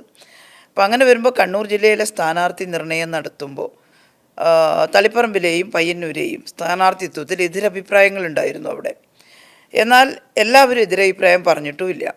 അപ്പോൾ അങ്ങനെ വരുമ്പോൾ ആ സ്ഥാനാർത്ഥിത്വം അങ്ങ് അംഗീകരിക്കപ്പെട്ടു. കാരണം എതിരഭിപ്രായം കുറച്ച് പേർ പറഞ്ഞിരുന്നു. എന്നാൽ അത് ഇത്രയും വലിയ ഒരു എതിർപ്പ് ഉണ്ടാകും എന്ന് സങ്കല്പിക്കാൻ കഴിഞ്ഞിട്ടില്ല എന്നുള്ളതാണ് വസ്തുത. അതേക്കുറിച്ച് പാർട്ടി ജനറൽ സെക്രട്ടറി പറഞ്ഞത് ഇത്തരം എതിരഭിപ്രായങ്ങൾ ഉണ്ടാകുമ്പോൾ ഇത് നാളെ ഒരു വലിയ ചർച്ചയാകുമ്പോൾ അതിൽ നിന്ന് ഒഴിഞ്ഞു നിൽക്കാനായിട്ട് ആ വ്യക്തിക്ക് അല്ലെ പാർട്ടി സെക്രട്ടറി ആയിട്ടിരിക്കുന്ന വ്യക്തി അദ്ദേഹത്തിൻ്റെ ഭാര്യ സ്ഥാനാർത്ഥിയാകുമ്പോൾ ഉണ്ടാവുന്ന വിവാദങ്ങളെ മുൻകൂട്ടി കണ്ട് അത് ഒഴിവാക്കാൻ ശ്രമിച്ചില്ല. ജനറൽ സെക്രട്ടറി വസ്തുതാപരമായിട്ട് പറയുകയാണ്. അതെപ്പോഴാണ് തെരഞ്ഞെടുപ്പ് കഴിഞ്ഞതിന് ശേഷം. തെരഞ്ഞെടുപ്പിൽ ഇടതുപക്ഷം വിജയിച്ചിരുന്നെങ്കിൽ ഇതൊന്നും പ്രശ്നം വരില്ലായിരുന്നു. തെരഞ്ഞെടുപ്പിൽ തളിപ്പറമ്പിലും പയ്യന്നൂരും മാത്രമല്ല പരാജയപ്പെട്ടത്, പൊതുവേ പരാജയപ്പെട്ടു. എന്നാൽ തളിപ്പറമ്പിലും പയ്യന്നൂരും ഞങ്ങളുടെ പാർട്ടിക്ക് സാധാരണയായി വോട്ട് ചെയ്യുന്ന വലിയൊരു വിഭാഗം ജനങ്ങൾ വോട്ട് ചെയ്തില്ല എന്ന വിലയിരുത്തൽ ഞങ്ങൾ സ്ഥാനാർത്ഥി നിർണയത്തിൽ സ്വാഭാവികമായിട്ട്. അതുകൊണ്ടാണ് ഞങ്ങൾ ഒരു പക്ഷേ അന്ന് പുനരാലോചന നടത്തിയിരുന്നെങ്കിൽ ഇത്രയും വലിയ വോട്ട് ചോർച്ച അവിടെ ഉണ്ടാകുമായിരുന്നില്ല എന്ന അർത്ഥത്തിലാണ് ഇപ്പോൾ പറയുന്നത്. അന്ന് അങ്ങനെ ചിന്തിക്കേണ്ട കാര്യമില്ല. കാരണം എതിരഭിപ്രായങ്ങൾ എപ്പോഴും ഉണ്ടാകും ഏത് സ്ഥാനാർത്ഥിയെ നിർത്തിയാലും. എന്നാൽ ഇലക്ഷൻ വരുമ്പോൾ പൊതു അഭിപ്രായത്തിൻ്റെ കൂടെ എല്ലാവരും നിൽക്കുന്നതാണ് ഞങ്ങൾ കാണാറ്. ഇത്തവണ അതുണ്ടായില്ല. എതിരഭിപ്രായം പറഞ്ഞവർ എതിരഭിപ്രായം തന്നെയായിട്ട് അവസാനം വരെ നിന്നു. അപ്പോൾ അത് ഒരിക്കലും പരിഹരിക്കാൻ കഴിയാത്തൊരു വിഷയമല്ല ഞങ്ങളെ സംബന്ധിച്ചിടത്തോളം. പക്ഷേ അങ്ങനെ ഒരു എതിരഭിപ്രായം വരുമ്പോൾ പുനരാലോചന നടത്താമായിരുന്നു എന്ന അർത്ഥത്തിലാണ് പാർട്ടിയുടെ ജനറൽ സെക്രട്ടറി സഖാവ് എം എ ബേബി അത് പറഞ്ഞത്. അല്ല, അന്ന് ആലോചിക്കണമായിരുന്നു പറഞ്ഞത്. ഇതിന് ശേഷം ആലോചിച്ചിട്ട് കാര്യമില്ലല്ലോ. അതെ, അതുകൊണ്ടാണ് മുൻകൂട്ടി കണ്ട് ഇത് അതിൽ ഞങ്ങളിങ്ങനെ കരുതിയില്ല. കാരണം പാർട്ടിയിൽ നിന്ന് ആരെങ്കിലും സാധാരണ വേറിട്ട് പോയാൽ അവർക്ക് അനുകൂലമായിട്ട് പാർട്ടിക്കകത്തുള്ളവർ ഇനി വേറിട്ട് പോയ ആളുകളോട് താല്പര്യമുണ്ടെങ്കിലും അവരുടെ അഭിപ്രായത്തോടാണ് യോജിപ്പെങ്കിലും വോട്ട് ചെയ്യുമ്പോൾ അങ്ങനെ ചെയ്യാറില്ല. സാധാരണ പാർട്ടിയുടെ കൂടെ നിൽക്കും. ഇത്തവണ അങ്ങനെ വോട്ട് ചെയ്യും. എല്ലാവരും അല്ല, കുറെ പേര് പാർട്ടി വർഗവഞ്ചകരെന്ന് വിളിച്ചവർക്ക് വേണ്ടി പാർട്ടിയിലെ അണികളും പാർട്ടിക്കുള്ളിലുള്ള സഖാക്കൾ വോട്ട് ചെയ്തു. മുഴുവൻ പാർട്ടി സഖാക്കൾ മാത്രം വോട്ട് കൊണ്ടല്ല അവർ ജയിക്കാനുള്ള വോട്ട് കിട്ടി. ജയിക്കാനുള്ള വോട്ട് കിട്ടിയതിൽ കോൺഗ്രസിൻ്റെയും ലീഗിൻ്റെയും വോട്ടാണല്ലോ. അവർ ലീഗിൻ്റെ എതിരാളികളുടെ പിന്തുണ തേടിയിട്ടാണ് അവർ മത്സരിച്ചത്. അതിൽ കോൺഗ്രസിൻ്റെയും ലീഗിൻ്റെയും വോട്ടുണ്ട്. എന്നാൽ അങ്ങനെ പറഞ്ഞ് രക്ഷപ്പെടാനൊന്നും പാർട്ടി ശ്രമിച്ചിട്ടില്ല. പാർട്ടി പറയുന്നത് കോൺഗ്രസിൻ്റെയും ലീഗിൻ്റെയും വോട്ടിൻ്റെ കൂടെ CPM-ൻ്റെ ഇടതുപക്ഷ അനുഭാവികളുടെ വോട്ട് കൂടി കുറെ എല്ലാമല്ല അവർക്ക് അനുകൂലമായിട്ട് പോയിട്ടുണ്ട്. അവർ വർഗവഞ്ചകരാണെന്ന് പാർട്ടി പറയുന്നുണ്ട്. അത് ശരിയാണോ? അത് സാധാരണയായിട്ട് പ്രയോഗിക്കുന്ന ഒരു പ്രയോഗമാണ്. പാർട്ടി സെക്രട്ടറി അവിടുത്തെ കണ്ണൂരിലെ ഒരു സംസ്ഥാന സെക്രട്ടേറിയറ്റ് അംഗം പറഞ്ഞു, MV ജയരാജൻ പറഞ്ഞു, ഇവർക്ക് തെറ്റ് തിരുത്തി വരാമെന്ന് പറഞ്ഞപ്പോൾ അവർ വർഗവഞ്ചകരാണെന്ന് പറഞ്ഞാൽ വാതിലടക്കിയാണ് പാർട്ടി സംസ്ഥാന സെക്രട്ടറി. അത്തരം ഒരു വിവാദപരമായ ചർച്ചയിലേക്ക് ഞാൻ പോകുന്നില്ല. കാരണം CPM വിട്ടുപോകുന്ന ആളുകൾ എതിരാളികളുടെ സഹായം കൂടി തേടി മത്സരിച്ചു എന്നുള്ളതാണ് വിമർശന വിധേയമാകുന്നത്. അവർക്ക് അവരുടേതായ ന്യായീകരണങ്ങൾ അവരും പറയുന്നുണ്ട്. പക്ഷേ അവർ പാർട്ടി വിട്ടുപോയി എന്നുള്ളത് വസ്തുതയാണ്. ഇപ്പോൾ MV ജയരാജൻ പറഞ്ഞ കാര്യം ഇപ്പോൾ അതിനുള്ള സാഹചര്യമല്ല ആയിട്ടില്ല, അല്ലെങ്കിൽ സാഹചര്യമല്ല എന്നുള്ളത് കൊണ്ടാണ് അങ്ങനെ ഒരു അഭിപ്രായം പറഞ്ഞിട്ടുണ്ടാവുക. ഇപ്പോൾ രണ്ടാമത്തെ പിണറായി സർക്കാരിലെ ഏറ്റവും വിവാദം ആയി മാറിയ വകുപ്പ് ആരോഗ്യവകുപ്പായിരുന്നു. ഏതെങ്കിലും ഘട്ടത്തിൽ ആ ആരോഗ്യവകുപ്പ് മന്ത്രി ടീച്ചറുടെ അഭിപ്രായമോ ഉപദേശമോ തേടിയിട്ടുണ്ടോ? അല്ല, എൻ്റെ ഉപദേശം തേടേണ്ടതില്ല. അവർ നല്ല കഴിവുള്ള മിനിസ്റ്ററായിരുന്നല്ലോ. പക്ഷേ ജനം അങ്ങനെയല്ല വിലയിരുത്തിയത്. അല്ല, അത് അങ്ങനെ പറയുന്നത് ശരിയല്ലല്ലോ. അവർ 5 കൊല്ലം തികച്ച് ഭരിച്ചില്ലേ, 5 കൊല്ലം വകുപ്പിനെ മുന്നോട്ട് കൊണ്ടുപോയല്ലോ.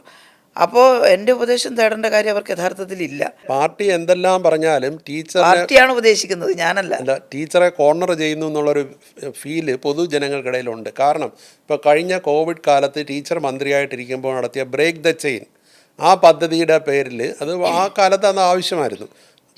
രണ്ടാം പിണറായി സർക്കാരിലെ മന്ത്രി ആർ ബിന്ദുവിൻ്റെ അധ്യക്ഷതയിൽ ചേർന്ന സാമൂഹ്യ സുരക്ഷാ മിഷൻ അന്വേഷണം നടത്തി. ഇപ്പോൾ അതിൻ്റെ പേരിലുള്ള റിപ്പോർട്ടും ആക്ഷേപവും ഒക്കെ വന്നിട്ടുണ്ട്. എന്ത് പറയാം, അതും ടീച്ചറെ ഒതുക്കാൻ വേണ്ടിയല്ലേ? എന്നെ ഒതുക്കാൻ അതുകൊണ്ട് അങ്ങനെ എന്തെങ്കിലും ഒരു ശ്രമം നടത്തിയാൽ കഴിയുമോ? അത് മാത്രമല്ല, അങ്ങനെയൊന്നും എൻ്റെ ശ്രദ്ധയിൽപ്പെട്ടിട്ടില്ല. യഥാർത്ഥത്തിൽ ബ്രേക്ക് ദ ചെയിനെതിരായിട്ടൊരു പരാതി ഇങ്ങനെ വന്നുവെന്നും അന്ന് അതിന് നേതൃത്വം കൊടുത്ത ഡോക്ടർ അഷീലിനെതിരെ അത് പത്രത്തിൽ നിങ്ങളെല്ലാം പിന്നെ കൊടുത്തു, അങ്ങനെ ഒരു അന്വേഷണം വന്നു എന്നുള്ളത് വസ്തുതയാണ്. യഥാർത്ഥത്തിൽ ബ്രേക്ക് ദ ചെയിൻ പരിപാടി കെ ശൈലജ ടീച്ചർ പരിപാടിയല്ല. അത് ഈ കോവിഡ് മഹാമാരി വന്നപ്പോൾ അതിനെ നേരിടാനുള്ള ഏറ്റവും പ്രധാനപ്പെട്ട ആയുധം അതിനെ കണ്ടെയ്ൻ ചെയ്യുക എന്നുള്ളതാണ്. അതാണ് കണ്ടെയ്ൻമെൻറ്റ് മെത്തേഡ് എന്ന് പറയുന്നത്. ഇതിന് പകരം മിറ്റിഗേഷൻ മെത്തേഡ് ഉപയോഗിച്ചാൽ മതിയെന്ന് അസംബ്ലിയിൽ അന്നത്തെ പ്രതിപക്ഷ നേതാവ്, അദ്ദേഹം കുറ്റപ്പെടുത്താൻ പറഞ്ഞതല്ല, എന്നോട് അദ്ദേഹം ചോദിച്ചു, ടീച്ചർ അമേരിക്കയൊക്കെ സ്വീകരിക്കുന്നത് മിറ്റിഗേഷൻ മെത്തേഡാണ്, നമുക്കത് പോരെയും ചോദിച്ചു. ഞാൻ പറഞ്ഞു, സാർ അങ്ങനെയല്ല, ഇവിടെ ഇത്രയും പോപ്പുലേഷൻ ഡെൻസിറ്റി ഉണ്ട്, ഇവിടെ ഒരു സ്ക്വയർ കിലോമീറ്ററിൽ 860 പേരാണ് താമസിക്കുന്നത്, ഇന്ത്യയുടെ ശരാശരി 430. അപ്പോൾ മാത്രമല്ല 60 വയസ്സിന് മേൽപ്പെട്ടുള്ളവരെല്ലാം കോമോർബിഡിറ്റി ഉള്ളവരാണ്, ഷുഗറും പ്രഷറും ക്യാൻസറും ഒക്കെ ആയിട്ട്. അപ്പോൾ ഈ വൈറസിനെ കയറൂരി വിടുന്നതാണ് മിറ്റിഗേഷൻ മെത്തേഡ്. അതിലൊരു സയൻസ് ഉണ്ട്. എല്ലാവർക്കും വന്നാൽ പിന്നെ ഹേർഡ് ഇമ്മ്യൂണിറ്റി ഉണ്ടാകും. പക്ഷേ എല്ലാവർക്കും വരാൻ കാത്തു നിന്നാൽ ഈ 60 വയസ്സിന് മേപ്പെട്ടുള്ളവർ മിക്കവാറും മരിച്ചു പോകും എല്ലാവരും. നമുക്ക് മനുഷ്യരുടെ ജീവൻ രക്ഷിക്കലാണ് പ്രധാനം. അതുകൊണ്ടാണ് ഞങ്ങൾ ആരോഗ്യവകുപ്പുമായി ബന്ധപ്പെട്ടവർ ചർച്ച ചെയ്തിട്ട് അഭിപ്രായം ഉണ്ടാക്കിയത്. അന്ന് ഒരു സയൻസ് ടീച്ചർ എന്നുള്ള നിലയിൽ എൻ്റെ അഭിപ്രായം ഇത് കണ്ടെയ്ൻമെൻറ്റ് മെത്തേഡ് ഉപയോഗിക്കണം, പകർച്ച തടയണം. അപ്പോഴേക്കൊരു വാക്സിനേഷൻ വരുമായിരിക്കും. വാക്സിൻ വരുന്നത് വരെ നമ്മൾ പിടിച്ചു നിർത്തണം, ഈ മനുഷ്യരെ വിട്ടുകൊടുക്കരുതെന്ന്. അതിനെന്തൊക്കെ ചെയ്യണം? വെറുതെ ഇതിനെ തടയണമെന്ന് പറഞ്ഞിരുന്നിട്ട് കാര്യമില്ലല്ലോ, പ്രായോഗികമായി ചെയ്യണ്ടേ? പ്രായോഗികമായി തടയണമെങ്കിൽ മാസ്ക് ധരിക്കണം. ഒരാളിൽ നിന്ന് മാസ്ക് ധരിച്ചതുകൊണ്ട് എത്ര മനുഷ്യർ രക്ഷപ്പെട്ടിട്ടുണ്ട്. അതുമാത്രമല്ല, സോഷ്യൽ ഡിസ്റ്റൻസ് പാലിക്കണം. കൈകൾ, അതാണ് ഇപ്പോൾ എവിടെയെങ്കിലും മൂക്ക് ചീറ്റി കോവിഡ് വന്നവർ അവിടെ തൊട്ടിട്ട് അറിയാണ്ട് നമ്മുടെ കൈ മൂക്കിലേക്ക് പോയാൽ പകരും എന്നുള്ളത് ഉറപ്പാണ്. അതുകൊണ്ട് കൈ കഴുകുക. അതാണ് ഞങ്ങൾ ബ്രേക്ക് ദ ചെയിൻ എന്ന് പറഞ്ഞൊരു പരിപാടിയായി ആകർഷകമായി അവതരിപ്പിച്ചത്. അവതരിപ്പിച്ചതാരാ? എല്ലാ ഡിപ്പാർട്ട്മെൻറ്റും കോവിഡിൻ്റെ പ്രവർത്തനം ഏറ്റെടുക്കണമെന്ന് സർക്കാർ പറഞ്ഞു. ആരോഗ്യവകുപ്പ് ചികിത്സയും മറ്റു കാര്യങ്ങളുമായി ചെയ്യുന്നുണ്ട്. അപ്പോൾ സോഷ്യൽ ജസ്റ്റിസ് ഡിപ്പാർട്ട്മെൻറ്റിനോട് ഞങ്ങൾ പറഞ്ഞു, നിങ്ങൾ ഈ ബ്രേക്ക് ദ ചെയിൻ പരിപാടി, നിങ്ങൾ സാമൂഹ്യക്ഷേമ വിഭാഗമാണ്, സാമൂഹ്യനീതി വിഭാഗമാണ്. അപ്പോൾ സമൂഹത്തിനിടയിൽ നിങ്ങൾ ഇത് പ്രചരിപ്പിക്കണം. Break the chain, soap, mask, social distance, ഇത് പ്രചരിപ്പിക്കണം. SMS campaign. അങ്ങനെ ബിജു പ്രഭാറായിരുന്നു സെക്രട്ടറി. ഞാൻ ബിജു പ്രഭാറിനെ വിളിച്ചു വരുത്തിയിട്ട് പറഞ്ഞു, നിങ്ങൾ ഈ ക്യാമ്പയിൻ ഏറ്റെടുക്കണം. അപ്പോൾ ഒരു ഡിപ്പാർട്ട്മെൻറ്റിന് ചുരുങ്ങിയത് 10 കോടി രൂപ കോവിഡിന് വേണ്ടി ചെലവഴിക്കാൻ ഓർഡറുണ്ട്, ചീഫ് സെക്രട്ടറിയുടെ ഉത്തരവുണ്ട്. നിങ്ങൾ അത്രയും ചെലവഴിക്കാം, നിങ്ങളത് എന്താ അത്യാവശ്യമുള്ള സാധനം മേടിക്കുന്നതിന് സ്റ്റോക്ക് പർച്ചേസ് റൂളും വേവ് ചെയ്തുകൊണ്ട് ടെൻഡറൊന്നും വേണ്ട, ടെൻഡർ ഇല്ലാണ്ട് അത്യാവശ്യം. ഇതേതാ കാലം, ഇപ്പം മറന്നുപോയി എല്ലാവരും. ശരിക്കും അങ്ങനെ ഒരു നല്ല തീരുമാനം എടുത്തിട്ട് ഇപ്പൊ ബിജു പ്രഭാറിനെ പോലെ സമർത്ഥന ഒരു IAS നല്ല സമർത്ഥനായിട്ട് കാര്യങ്ങൾ കൈകാര്യം ചെയ്തു. എന്നിട്ട് അതേ രണ്ടാം സർക്കാർ ഇതിന്റെ പേര് അന്വേഷണം പുറപ്പെടുവിച്ചിട്ട് ടീച്ചർ അന്വേഷണം എപ്പോൾ പുറപ്പെടുവിച്ചു എന്നുള്ളത് എനിക്ക് ഇപ്പോൾ ഒരു സംശയത്തിലാണ്. കാരണം മന്ത്രി ആർ ബിന്ദുവിന്റെ അധ്യക്ഷതയിൽ ചേർന്ന യോഗത്തിൽ അങ്ങനെ തീരുമാനിച്ചോ എന്ന് എനിക്കറിയില്ല. സുരക്ഷാ മിഷൻ അതങ്ങനെ തീരുമാനിച്ചിട്ടുണ്ടെങ്കിൽ അത് ശരിയല്ലല്ലോ. കാരണം അത്ര വ്യക്തതയുള്ള, ഇതെല്ലാം ഓഡിറ്റ് ചെയ്തതാണ്. വർക്കിംഗ് ഗ്രൂപ്പ് പിന്നീട് അംഗീകരിച്ചു. ഇതെല്ലാം ചിലവെല്ലാം ഓഡിറ്റ് ചെയ്തു. 4.5 കോടി രൂപയാണ് ചിലവായത്. അത് കൂടുതൽ ചിലവായത് ഈ ഗവൺമെൻറ് ഓഫീസുകളിലടക്കം കൈകൊണ്ട് തൊടാതെ കാലുകൊണ്ട് ചവിട്ടുമ്പം സാനിറ്റൈസർ കിട്ടുന്ന സ്റ്റമ്പ് അവയുണ്ടാക്കി. പിന്നെ സ്പിരിറ്റൊക്കെ പോലീസ് സ്റ്റേഷനിൽ നിന്നൊക്കെ വെച്ചതൊക്കെ അവരോട് യുദ്ധകാലാടിസ്ഥാനത്തിൽ തരാൻ പറഞ്ഞിട്ട് ജയിലിൽ വെച്ച് ജയിൽ നിവാസികൾ, ജയിൽ പുള്ളികളെ കൊണ്ട്, അതുപോലെ തന്നെ നമ്മുടെ പിന്നെ കുടുംബശ്രീ അയൽക്കൂട്ടത്തെ കൊണ്ടൊക്കെ സാനിറ്റൈസർ ഒന്നും കിട്ടാനില്ലായിരുന്നു. അല്ല, ഇങ്ങനെ ഒരു സംഭവത്തിൽ അന്വേഷണം വന്നിട്ട് ടീച്ചർ പാർട്ടിക്ക് പരാതി നൽകിയില്ലേ? ഇല്ല, അന്വേഷണം ഇന്നയാൾ പറഞ്ഞിട്ടൊന്നും വ്യക്തതയില്ല. അങ്ങനെ ഒരു വന്നതിനെക്കുറിച്ച് ഞാൻ പാർട്ടിയുടെ മുമ്പാകെ ശ്രദ്ധപ്പെടുത്തിയിരുന്നു. ഇങ്ങനെ ഒരു അന്വേഷണമുണ്ട്. അപ്പോൾ പാർട്ടിയുടെ അഭിപ്രായം അത് കോവിഡിന് വേണ്ടി ചെയ്ത കാര്യങ്ങളാണ്, അതിലൊന്നും യാതൊരു അപാകതകളും ഇല്ല. ടീച്ചർക്കെതിരെ ഒരു ഉപജാപക സംഘം പാർട്ടിക്കുള്ളിൽ പ്രവർത്തിക്കുന്നുണ്ടായിരുന്നു. അങ്ങനെയൊന്നും ഞാൻ വിശ്വസിക്കുന്നില്ല. അങ്ങനെ പ്രവർത്തിച്ചിട്ട് എന്താ കാര്യം? ഇല്ല, ഞാൻ ആരാണ്? വലിയ ഉപജാപക സംഭവമൊക്കെ എനിക്കെതിരായിട്ട് പ്രവർത്തിക്കാൻ മാത്രം ഒരു വലിയ ആളൊന്നുമല്ല ഞാൻ. എന്നെ ഏൽപ്പിക്കുന്ന ഉത്തരവാദിത്തം ഞാൻ ഉത്തരവാദിത്തത്തോടെ നിർവഹിക്കാറുണ്ട്. അതേത് ഉത്തരവാദിത്തമായാലും ഞാൻ ഇപ്പോഴും പാർട്ടി ഏൽപ്പിക്കുന്ന ഉത്തരവാദിത്തം നിർവഹിച്ചുകൊണ്ടിരിക്കുക. അപ്പോൾ ഇനി എത്ര ആളുണ്ട് വേറെ ഉപജാപക സംഘമൊക്കെ അവർക്ക് പുറകെ പോട്ടെ. എനിക്കെതിരെ ഉപജാപക സംഭവമൊന്നും പാർട്ടിക്കകത്ത് ഉണ്ടെന്നൊന്നും ഞാൻ വിശ്വസിക്കുന്നില്ല. ഇപ്പോൾ ഈ പുതിയ ഗവൺമെൻറ് അധികാരത്തിൽ വന്ന ഉടനെ അവർ കൈക്കൊണ്ട തീരുമാനം ആശാ വർക്കർമാർക്കുള്ള ആനുകൂല്യങ്ങൾ വർദ്ധിപ്പിക്കുകയാണ്. അക്കാര്യത്തിൽ പാർട്ടി അവരിവിടെ സെക്രട്ടേറിയറ്റിന് മുന്നിൽ മഴയും വെയിലും കൊണ്ട് കടന്നപ്പോൾ അക്കാര്യത്തിൽ പാർട്ടി ഒരു അനുകമ്പാർഹമായ നിലപാടെടുക്കേണ്ടതായിരുന്നോ ഇല്ലയോ? ഞങ്ങൾ ഒരു കാര്യം മറക്കുന്നു. ഒന്നാം പിണറായി പഴയ സർക്കാരിന്റെ കഥ കാലത്ത് ഞാൻ പറഞ്ഞിട്ട് പറയട്ടെ, കാര്യമില്ല. ആശാ വർക്കർമാരുടെ ആനുകൂല്യം 1000 രൂപയായിരുന്നു പേരിന്, 500 രൂപയായിരുന്നു അവർക്ക് കയ്യിൽ കിട്ടാറ്. ആ 1000 രൂപയിൽ നിന്നാണ് 10000 രൂപയായിട്ട് വർദ്ധിപ്പിച്ചത്. 7000 രൂപ അവരുടെ ഓണറേറിയവും 3000 രൂപ ഇൻസെൻറ്റീവിനകത്ത് പല മാറ്റങ്ങളും വരുത്തി അതും ചേർത്തിട്ട് 10000 രൂപയാക്കി വർദ്ധിപ്പിച്ചത് എനിക്ക് നല്ല ഓർമ്മയുണ്ട്. അത് ശരിയാണ്. പക്ഷേ അതാണ്. എങ്കിലും ഇവർ വന്ന് ഇത്രയും വലിയ സമരം ചെയ്യുമ്പോൾ അതിലൊരു അല്ല, അവരെ പരിഹസിക്കുന്ന രീതിയിലേക്ക് വരെ പോയി. സ്വാഭാവികമായിട്ടും തവണകളായിട്ട് വർദ്ധിപ്പിക്കുമെന്നാണല്ലോ LDF ഗവൺമെൻറ് പറഞ്ഞത്. ഒറ്റയടിക്ക് 21,000 ആക്കാൻ LDF ഗവൺമെൻറ്റിന് കഴിയുമായിരുന്നില്ല, അന്നത്തെ ഗവൺമെൻറ്റിന് കഴിയുമായിരുന്നില്ല. അതാണ് പറഞ്ഞത്, ഒറ്റയടിക്ക് 21 വീഴ്ച ആക്കണമെന്ന് പറ്റിയിട്ടില്ല മോഹമുണ്ട്. സർക്കാരിന്. പിണറായി സർക്കാരിന് ആശാ അത് സമരത്തെ എങ്ങനെയാണ്? നേരിടുന്നതിൽ വീഴ്ച അതേ പറ്റി. പിണറായി സർക്കാർ ആയിരുന്നല്ലോ ഒന്നാം ഗവൺമെന്റിന്റെ അതെ, സമയത്ത്. അതാ ചോദിച്ചത്. അപ്പോൾ പിണറായി സർക്കാരാണ് 10000 ആക്കിയത്. പിന്നെ കുറേശ്ശെ കുറേശ്ശെ വർദ്ധിപ്പിക്കുക അല്ലാതെ ഒരുമിച്ച് 21,000 ആക്കാൻ ഗവൺമെന്റിന് പ്രയാസം ഉണ്ടായിരുന്നു എന്നുള്ളതാണ്. ഇപ്പം UDF ഗവൺമെന്റ് വന്നപ്പോൾ അത് 21,000 ആക്കുമെന്ന് അവർ 3000 പറഞ്ഞിട്ടുണ്ട്. രൂപ ആദ്യം വർദ്ധിപ്പിച്ചു. 3000 ഇപ്പം വർദ്ധിപ്പിച്ചത് സ്വാഗതാർഹം. പക്ഷേ 21,000 ആക്കുമെന്ന് അവരുടെ പ്രകടന പത്രികയിലും വാഗ്ദാനമുണ്ട്, അവർ സമരപന്തലിലും സമയമുണ്ടല്ലോ. വാഗ്ദാനം ചെയ്താണ് ആക്കുമെന്ന് ഞാൻ അതിൽ വിശ്വസിക്കുന്നു. ആ സമരത്തെ നേരിടുന്നതിൽ വീഴ്ച പറ്റിയിട്ടില്ല. അങ്ങനെ പറയാൻ സാധിക്കില്ല. ഞാൻ KSRTC ബസ്സിൽ സ്ത്രീ യാത്ര സൗജന്യം കൊണ്ടുവന്നു. ഓർഡിനറി ബസ്സുകൾ ടീച്ചർ എങ്ങനെയാണ് അതിനെ കാണുന്നത്? സൗജന്യം കൊണ്ടുവന്നത് അങ്ങേയറ്റം സ്വാഗതാർഹമായിട്ടുള്ളൊരു കാര്യമാണ്. പിന്നെ സ്ത്രീകൾക്ക് വലിയ ഇഷ്ടമുള്ള, അവർക്ക് നല്ല താല്പര്യമുള്ളൊരു കാര്യമാണ്. അങ്ങനെ സൗജന്യമായി പ്രഖ്യാപിക്കുമ്പം അത് നടപ്പിലാക്കാനുള്ള എന്താണ് അതിൻ്റെ ചിലവ്, അതെല്ലാം സർക്കാർ കണ്ടിട്ടുണ്ടാവും. കാണാതെ അങ്ങനെ പറയില്ലല്ലോ, ലേശം ബുദ്ധിമുട്ടാണ്. എന്നാലും അതുകൊണ്ട് ഞാനതിനെ എതിർക്കുന്നില്ല. കാരണം സ്ത്രീകൾക്ക് ഒരുപാട് ഇതുള്ള കാര്യമാണ്. പക്ഷേ ഒരു കാര്യം കൊണ്ടുവരുമ്പോൾ സ്ത്രീകൾ അനുഭവിച്ച മറ്റൊരു ആനുകൂല്യം നിഷേധിക്കുന്നത് ശരിയല്ല. സ്ത്രീ സുരക്ഷാ പെൻഷൻ എന്ന് പറഞ്ഞ് കൊണ്ടുവന്നത് ഞങ്ങളുടെ LDFിൻ്റെ പ്രകടന പത്രികയിൽ വീട്ടുജോലിയെ അംഗീകരിക്കുന്നു എഴുതിയിരുന്നു. അപ്പോൾ അങ്ങനെ അംഗീകരിക്കുന്നു എഴുതിയപ്പോൾ അത് മുഴുവനായിട്ട് വീട്ടുജോലിയുടെ, ഇപ്പം സുപ്രീം കോടതി പറഞ്ഞിട്ടുണ്ട് 30,000 രൂപയുടെ വർക്കാണ്. അത്രയൊന്നും ഈ കൊച്ചു സംസ്ഥാനത്തെ കൊണ്ട് കൊടുക്കാൻ പറ്റില്ല. സെൻട്രൽ ഗവൺമെൻറ് കിട്ടാനുള്ള വിഹിതമൊക്കെ തന്നാൽ കൊടുക്കാം, പക്ഷേ തരുന്നില്ല. അപ്പോൾ ഞങ്ങൾ KSRTC സൗജന്യ യാത്ര നല്ലതാണ്. അതെ, അതിൻ്റെ കൂടെ ഇതും ചേർത്ത് പറയണം. നല്ല സൗജന്യ യാത്ര അനുവദിക്കുമ്പോൾ നല്ല സ്ത്രീ സുരക്ഷാ പെൻഷൻ എടുത്തു കളയേണ്ട കാര്യമില്ല. അതെടുത്തു കളഞ്ഞതിൽ വിമർശനമുണ്ട്. ഇപ്പം നമ്മൾ ജനക്ഷേമത്തിന് വേണ്ടി ജീവിതം സമർപ്പിച്ച ഒരു പാർട്ടിയിൽ മുഴുവൻ സമയം പ്രവർത്തിക്കുമ്പോൾ അതിൽ ചില നേതൃത്വത്തിലുള്ള ആൾക്കാരിൽ നിന്ന് തിക്താനുഭവം ഉണ്ടായാൽ മാനസിക സംഘർഷം ഉണ്ടാകും. ഞാനങ്ങനെ മാനസിക സംഘർഷത്തിനൊന്നും ഇടകൊടുക്കാറില്ല. കാരണം ടീച്ചർക്ക് മാനസിക സംഘർഷമില്ല. നമ്മൾ ചെറിയ ചെറിയ പ്രയാസങ്ങളില്ലാത്ത ആളുകൾ ഉണ്ടാവില്ല. അത് സംഘടനാ രംഗത്ത്, അത് ഏത് പാർട്ടിയിലും ഏത് രംഗത്തും ഒക്കെ ഉണ്ടാവും. പക്ഷേ നമുക്ക് ആഗ്രഹിക്കുന്ന രീതിയിൽ നമ്മൾ ചെയ്യുന്ന പ്രവർത്തനങ്ങൾ സത്യസന്ധമായി ചെയ്താൽ, നമുക്ക് ഒരുപാട് പ്രതീക്ഷകളില്ലാതിരുന്നാൽ, അല്ലേ, നാളെ ഇന്നിതായി നാളെ ഇതിനേക്കാളും വലുതാവുന്നൊന്നും പ്രതീക്ഷിക്കാതിരുന്നാൽ ഒരു മനസ്താപത്തിനും ഇടയുണ്ടാവില്ല. ചെയ്യുന്നത് സത്യസന്ധമായും ജനങ്ങൾക്ക് വേണ്ടിയാണെന്ന ബോധത്തോടു കൂടിയും ചെയ്തു പോവുക എന്നൊരു പാഠം ഞാൻ ഉൾക്കൊണ്ടിട്ടുണ്ട് എവിടുന്നോ. ആ പാഠം എന്നെ വേദനിപ്പിക്കാതെ കൊണ്ടുപോകാൻ സഹായിക്കുന്നുമുണ്ട് അന്നും ഇന്നും. ഈ വടകരയിലെ തെരഞ്ഞെടുപ്പിൽ മത്സരിക്കുമ്പോൾ കാഫിർ സ്ക്രീൻഷോട്ടിൽ കൈ പൊള്ളിയോ പാർട്ടിക്ക്? കൈപൊള്ളിയിട്ടില്ല. ഒരുപാട് തരത്തിലുള്ള പ്രചരണങ്ങളൊന്ന് വന്നു. അന്വേഷണം ഞാൻ യഥാർത്ഥത്തിൽ ആ വടകര തെരഞ്ഞെടുപ്പിലാണ് ഇത്രമാത്രം വ്യക്തിഹത്യ നവമാധ്യമങ്ങളിലൂടെ ചെയ്യാൻ സാധിക്കുമോ എന്ന് മനസ്സിലാക്കിയത്. എനിക്കെതിരെ ഒരുപാട് തരത്തിലുള്ള, ഞാനതൊന്നും വീണ്ടും ആവർത്തിക്കുന്നില്ല, പല രീതിയിൽ ഫേസ്ബുക്ക് പോസ്റ്റുകളായിട്ട് വന്നിരുന്നു, നുണകൾ വന്നിരുന്നു. നുണകളെന്ന് വെച്ചാൽ എനിക്ക് വോട്ട് കിട്ടാതിരിക്കാൻ വേണ്ടി കാന്തപുരം AP അബൂബക്കർ മുസ്ലിയാരുടെ ലെറ്റർ പാഡ് കൃത്രിമമായിട്ട് എന്നിട്ട് അതിനകത്ത് കാന്തപുരം ഉസ്താദ് പറയുന്നത് പോലെ ശൈല ടീച്ചർക്ക് വോട്ട് കൊടുക്കരുത്, പിന്നെ ഷാഫിക്കാണ് കൊടുക്കേണ്ടത് എന്നുള്ള മട്ടിൽ മുസ്ലിം വീടുകളിലൊക്കെ പ്രചരിപ്പിച്ചു.